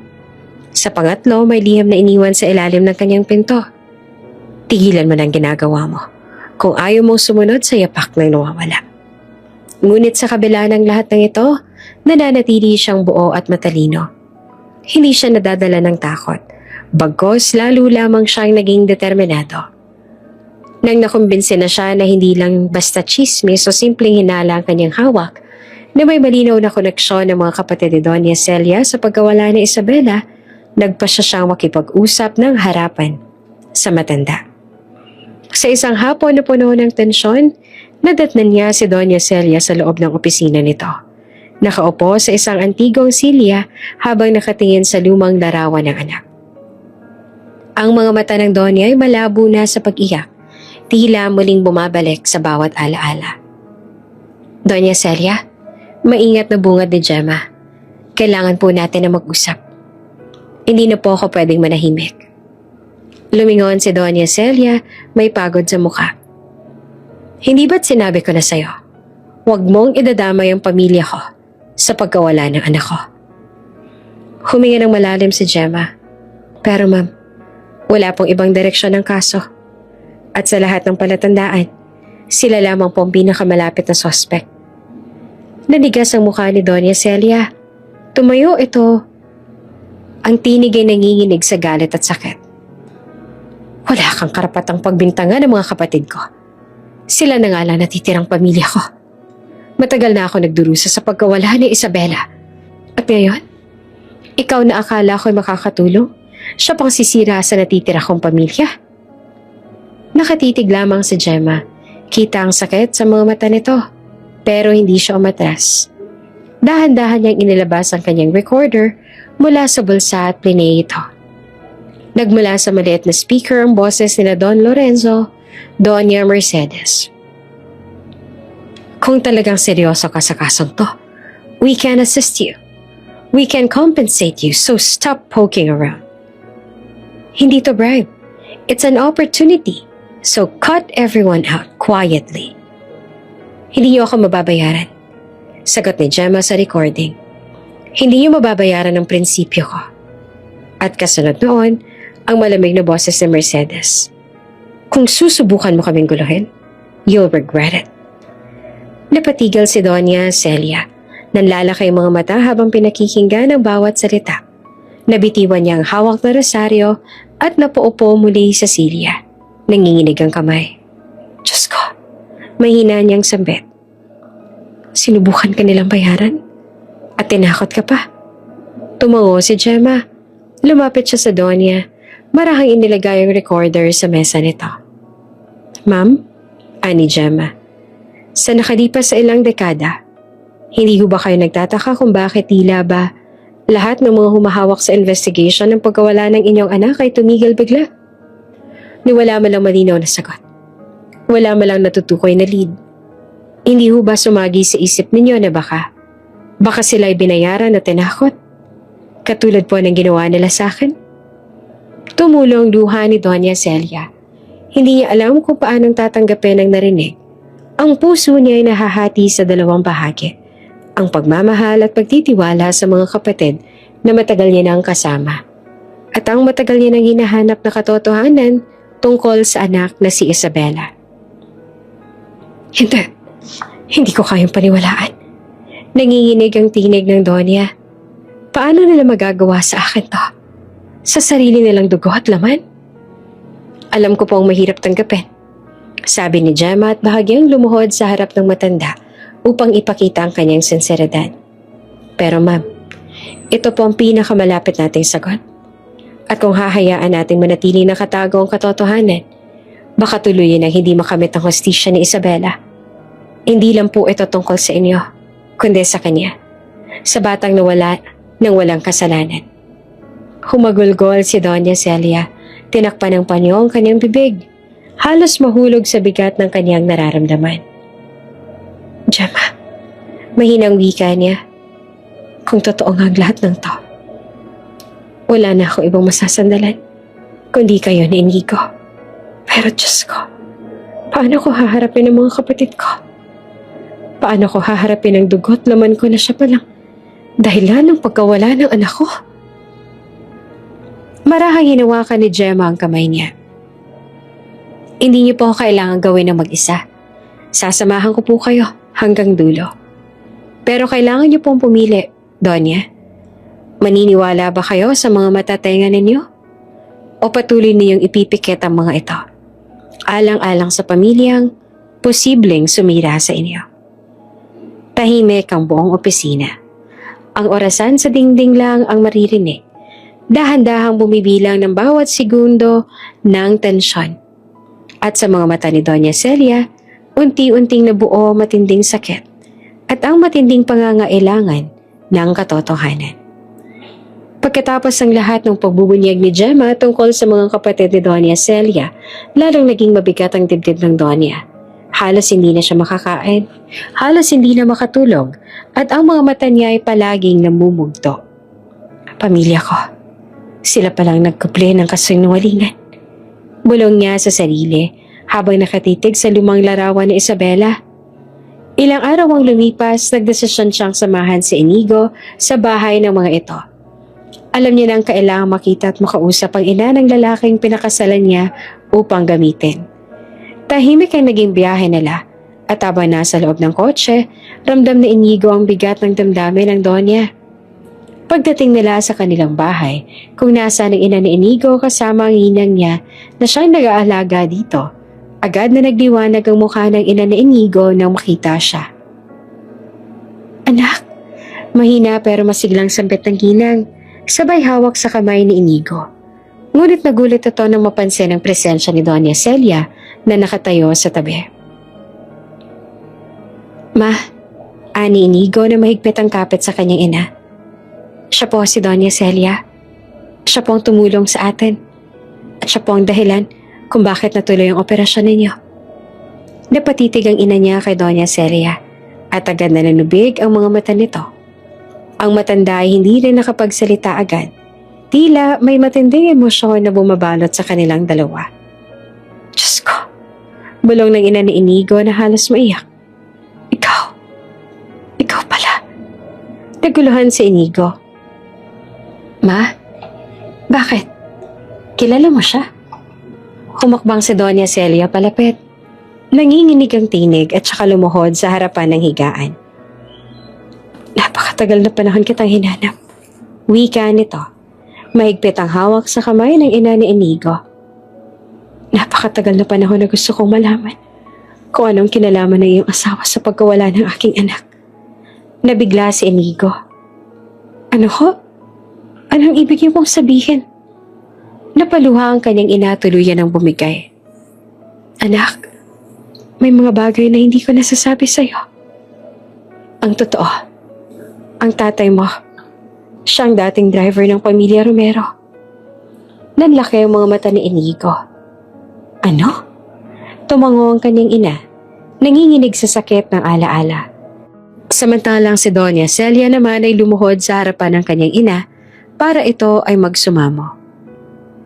Margarita, alam ng Diyos kung gaano kita katagal na hinanap. Ngunit hindi kita natagpuan matapos mawala ng iyong ama. Hindi ako tumigil. Kaya nung may isang tauhan ako na nakapagsabi na matapos ang mahabang dekada ay muli kang bumalik sa Maynila, agad kitang pinahanap. Agad kong inalamang tungkol sa'yo. Nalaman kong nakulong iyong anak dahil sa kasalanan na hindi niya ginawa. At iyon ang dahilan kung bakit kayo muling bumalik ng syudad dahil inilipat siya sa isang kulungan dito. Patawad kung ginamit kong iyong anak para mapalapit sa'yo at malaman ang totoo.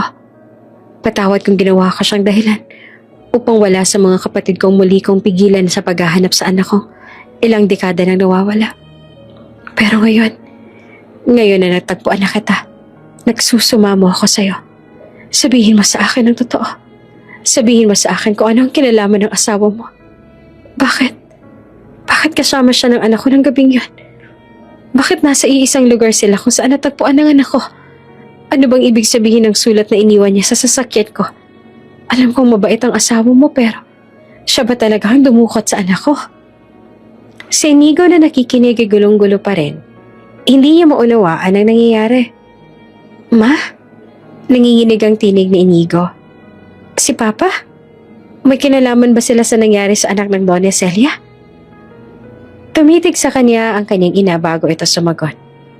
Oo, anak. At ang totoo, tinakot siya ng mga kapatid ni Doña Celia. Sila ang dahilan kung bakit nawala si Isabela. At sila rin ang dahilan kung bakit namatay ang tatay mo. Nabangga siya ng sasakyan, pero hindi yan aksidente. Binangga siya nang sinubukan niyang iligtas mula sa kanila si Isabela. Bago siya nawala.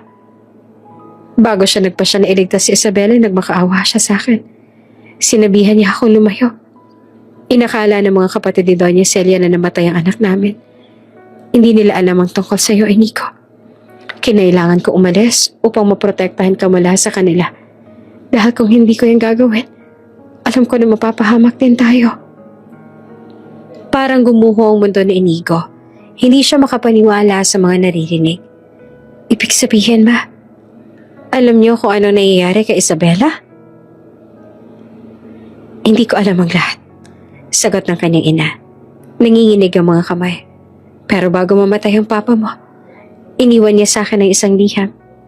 Sabi niya pagdating ng tamang panahon, ibigay ko raw to sa'yo. Pero hanggang ngayon hindi ko alam kung kailan ang tamang panahon na yon. Nanginig si Doña Celia. Hindi malaman kung iiyak ba o magagalit. Nasaan ang liham? Sabihin mo sa akin, kailangan ko ng kasagutan. Ngunit mahina lang ang sagot ng ina ni Inigo.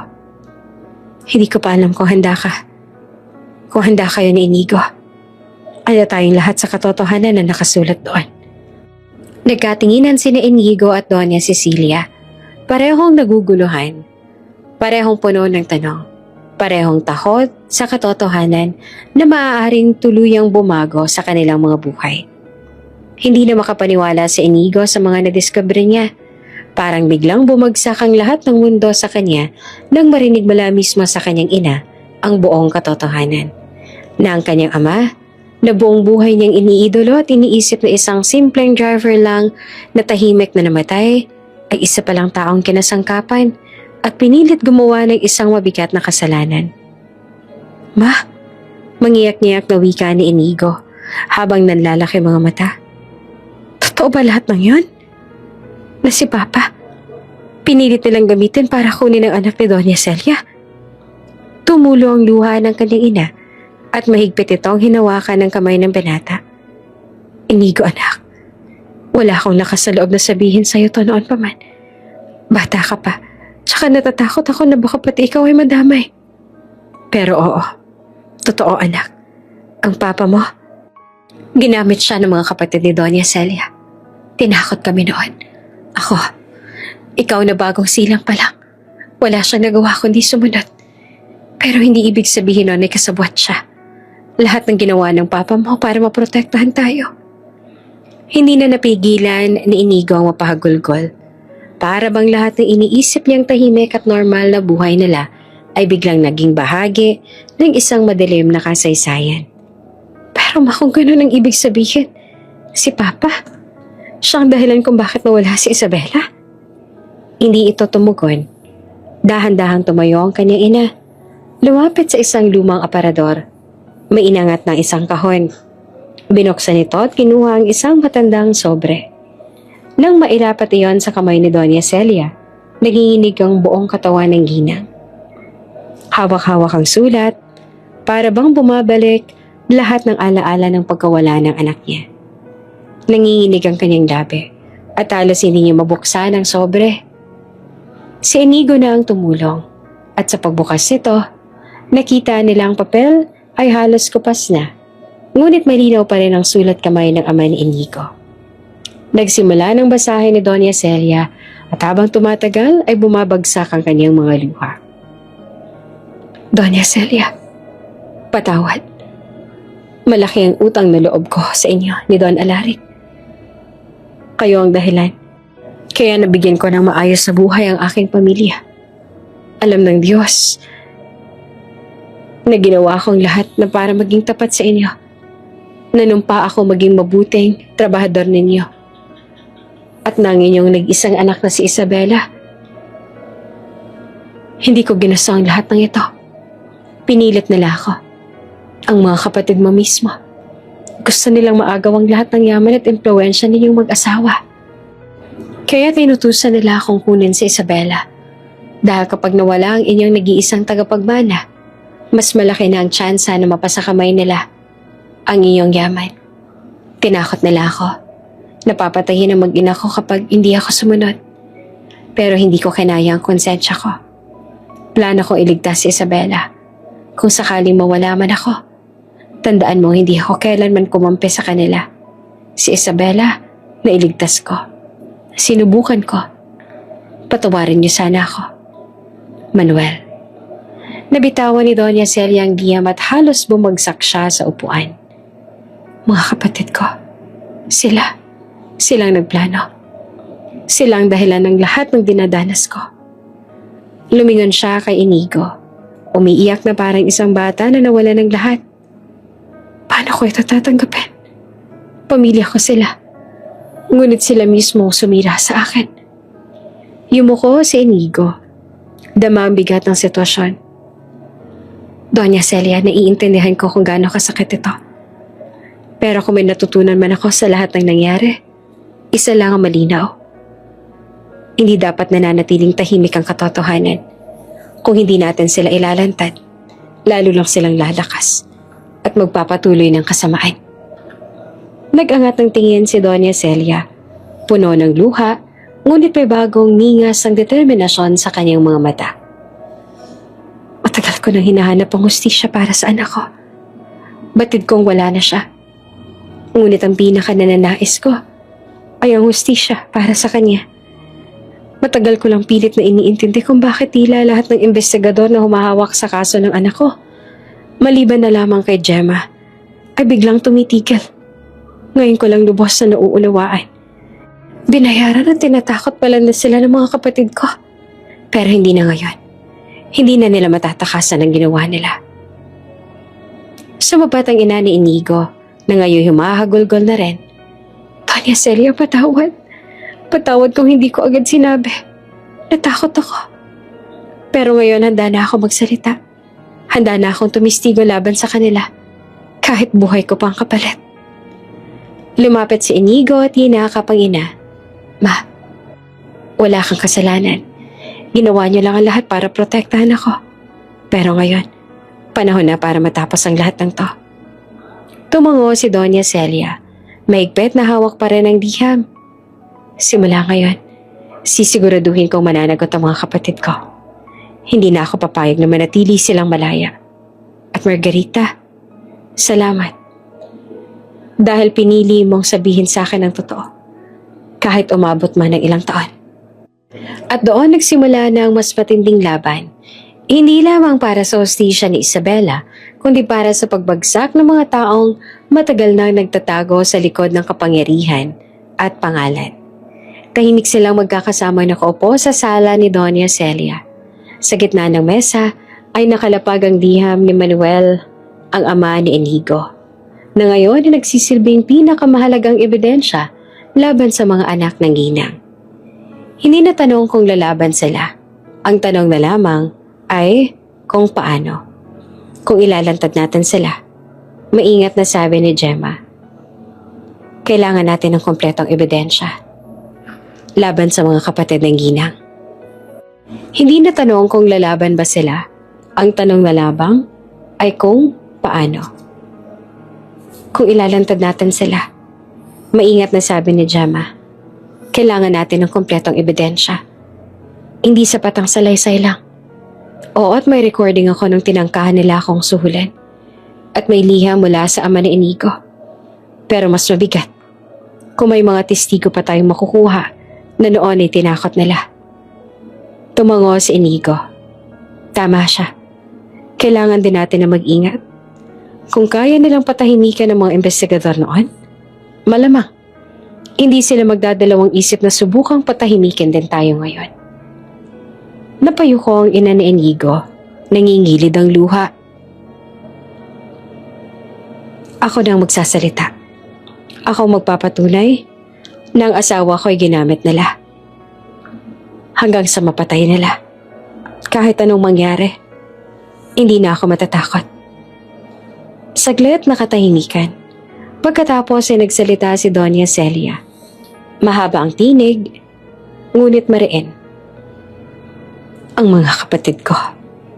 Ilang dekada ko silang tinuring na haligi ng aking buhay. Sa kanila ako kumapit nang mawala si Isabela. Akala ko'y silang natitirang pamilya ko. Pero sila pala mismo ang umagaw sa lahat ng kaligayahan ko. Hindi ko hahayaang manatili silang malaya. Huminga ito ng malalim. Hawak pa rin ang liham na parang ito ang bagong puso niya. Maghain tayo ng kaso. Harapin natin sila sa korte. Doon ko mismo ipaparinig sa buong bayan kung paano nila ako niloko. Kung paano nila pinatay ang lahat ng pag-asa ko. At sa harap ng hukom at ng lahat ng tao, sasabihin ko sa kanila. Tumulo ang luha sa mga mata ng Donya, ngunit matalim ang titig. Na nagtiwala ako sa kanila. All this time, sila palang nasa likod ng pagkawala ng anak ko. Nagtagpo ang tingin nila ni Inigo at Gemma. Pare-parehong may kaba, may takot, pero higit sa lahat ay may lakas ang loob. Hindi na ito laban lang ng isang tao. Isa na itong laban para sa katotohanan, para sa hustisya, at para sa lahat ng taong niloko at sinaktan ang kapangyarihan ng mga Romero. At doon sinimulan nila ang masusing plano kung paano nilang haharapin ang korte. Ang isa sa pinakamakapangyarihang pamilya, mismong dugo ni Celia. Maliwanag ang ilaw ng korte at tila bawat mata ay nakatutok sa gitna. Ang mga mamahayag ay naroon. Mga recorder at camera ay nakatutok sa harap. Sabik na makita ang pagtitiis ng isa sa pinakamakapangyarihang pamilya sa bayan. Ang mga Romero na siya ngayong magkakalaban. Sa isang panig ng silid, ay nakaupo naman si Doña Celia, kasama sina Inigo, ang ina nito, at si Detective Gemma. Kitang-kita sa mukha ni Doña Celia ang kaba, ngunit mas nangingibabaw ang determinasyon. Nasa kabilang panig naman ang tatlo niyang kapatid. Mga nakasuot ng mamahaling damit, matitigas ang panga, at halatang hindi sanay na sila ang nasa ilalim ng paghuhusga. Tumunog ang martilyo ng hukom. All rise, tumayo ang lahat. At nang umupo ang hukom, formal nang nagsimula ang paglilitis. Your Honor, narito tayo upang litisin ang kasong may kinalaman sa pagkawala at pagkamatay ni Isabela Romero, anak ni Celia Romero. Ang mga akusado ay walang iba kundi ang mismong mga kapatid ng ina ng biktima. tumuro ang prosecutor sa kanila na sa loob ng maraming dekada ay tinuturing na malinis ang pangalan, ngunit ngayon nalantad na may bahid ng dugot kasakiman. Nagbulungan ang korte. Nagsalita ang defense lawyer ng kabilang panig. Objection, Your Honor. Purely speculative. Wala silang konkretong ebidensya. Noted. Proceed but stay on point. Umupo ang prosecutor at agad na tinawag ang unang testigo, ang ina ni Inigo. Mabait ang paghinga nito nang lumapit sa witness stand. Pakisabi po sa korte kung anong nalalaman ninyo tungkol sa nangyari. Utos ng prosecutor. Nanginginig ang tinig na nagsalita ang ina ni Inigo. Ang asawa ko. Siya po ang dating driver ng pamilya Romero. Noong panahong yon, bago pa lang ako nanganak kay Inigo, isang gabi, dumating siya na takot na takot. Sinabi niya sa akin na pinilit siya ng mga kapatid ni Doña Celia na kunin ang bata.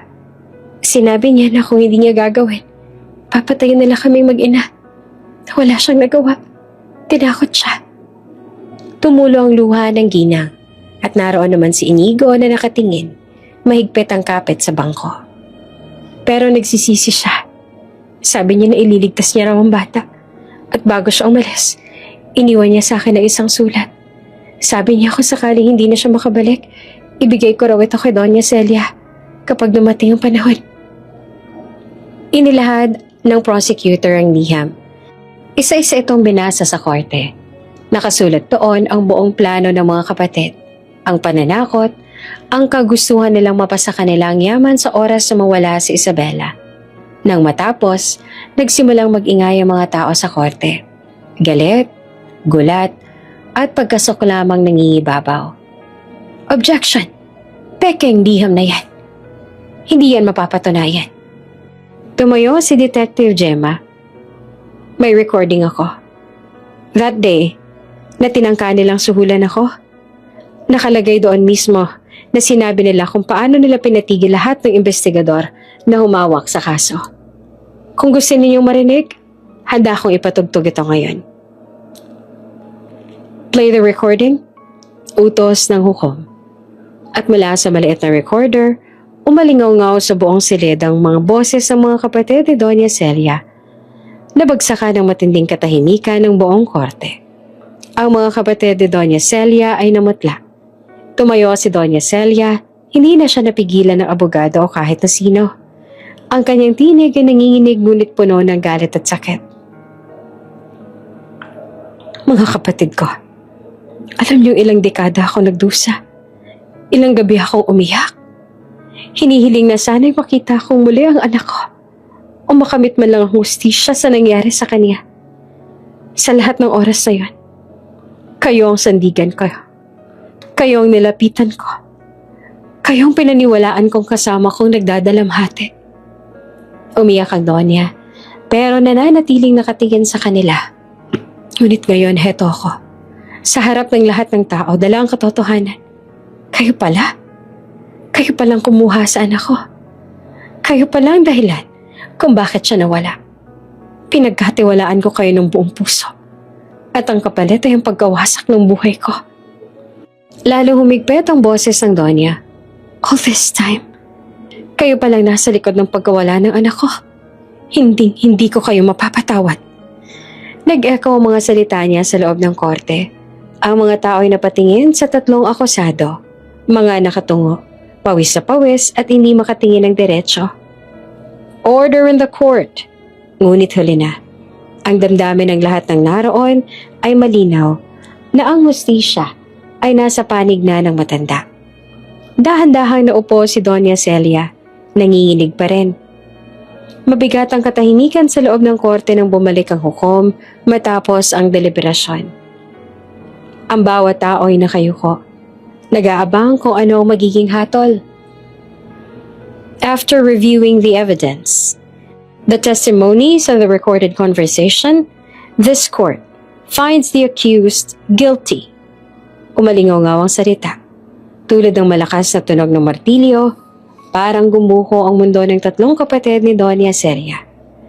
For the crime of kidnapping with homicide Compounded by obstruction of justice and intimidation, this court sentences you reclusion perpetua.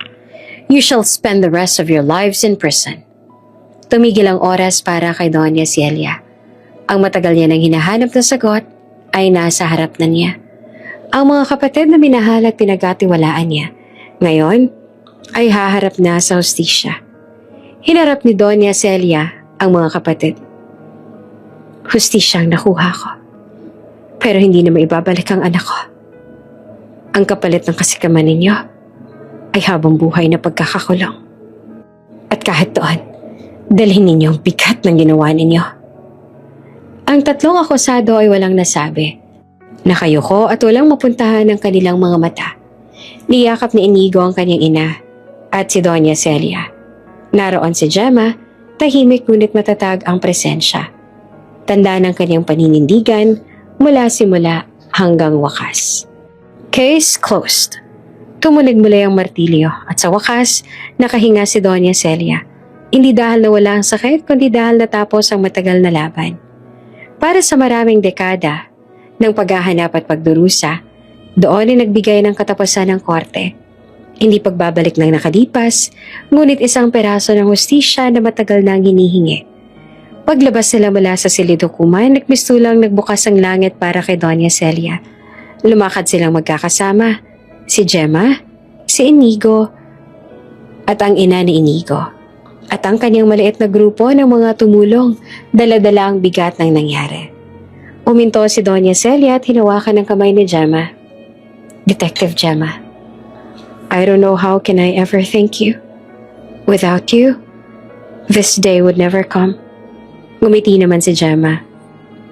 All I wanted was justice to finally be served, Doña.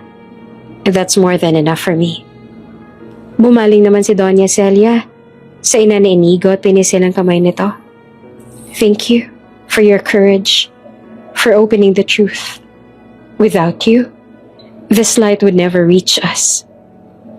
At saka siya lumapit kay Inigo. Mabigat ang hakbang pero matatag ang boses. Inigo, you've suffered so much because of me. But today, I must set you free. Naguguluhan si Inigo at hindi makapagsalita. Our marriage, it was never real. Peke ang marriage contract na pinirmahan mo. I held on to you because I was searching for the truth. But I will not chain you to my name any longer. You are free from now on. Free to love, free to marry, free to live the life you deserve. Nangingilid ang luha ni Inigo habang lumuluhod siya at hinawakan ng kamay ng matanda. Doña, hindi ko po alam kung paano ko sasabihin ko, ngunit maraming salamat po. Ngumiti naman si Doña Celia. Thank you for everything, Iho. I will always remember you as the light that came into my darkest night. And if one day, if you find happiness, that will be enough for me. Lumipas ang ilang araw, tahimik ang mansyon. Mag-isa na lang ulit doon si Doña Celia dahil bumalik na si Inigo sa kanyang ina. Ngunit hindi na gaanong mabigat ang hangin. Habang nakaupo sa veranda, hawak ang lumang larawan ng kanyang anak, tumingin si Doña Celia sa kalangitan. Isabella, I hope you're happy wherever you are. At last, justice is yours. I'm letting you go now, my child. Be free. Tumulo ang luha niya, ngunit may ngiting dumampi sa labi. Payak, ngunit puno ng pag-asa. Para sa unang pagkakataon sa mahabang panahon, naramdaman niyang may liwanag pa rin naghihintay sa dulo ng lahat ng sakit.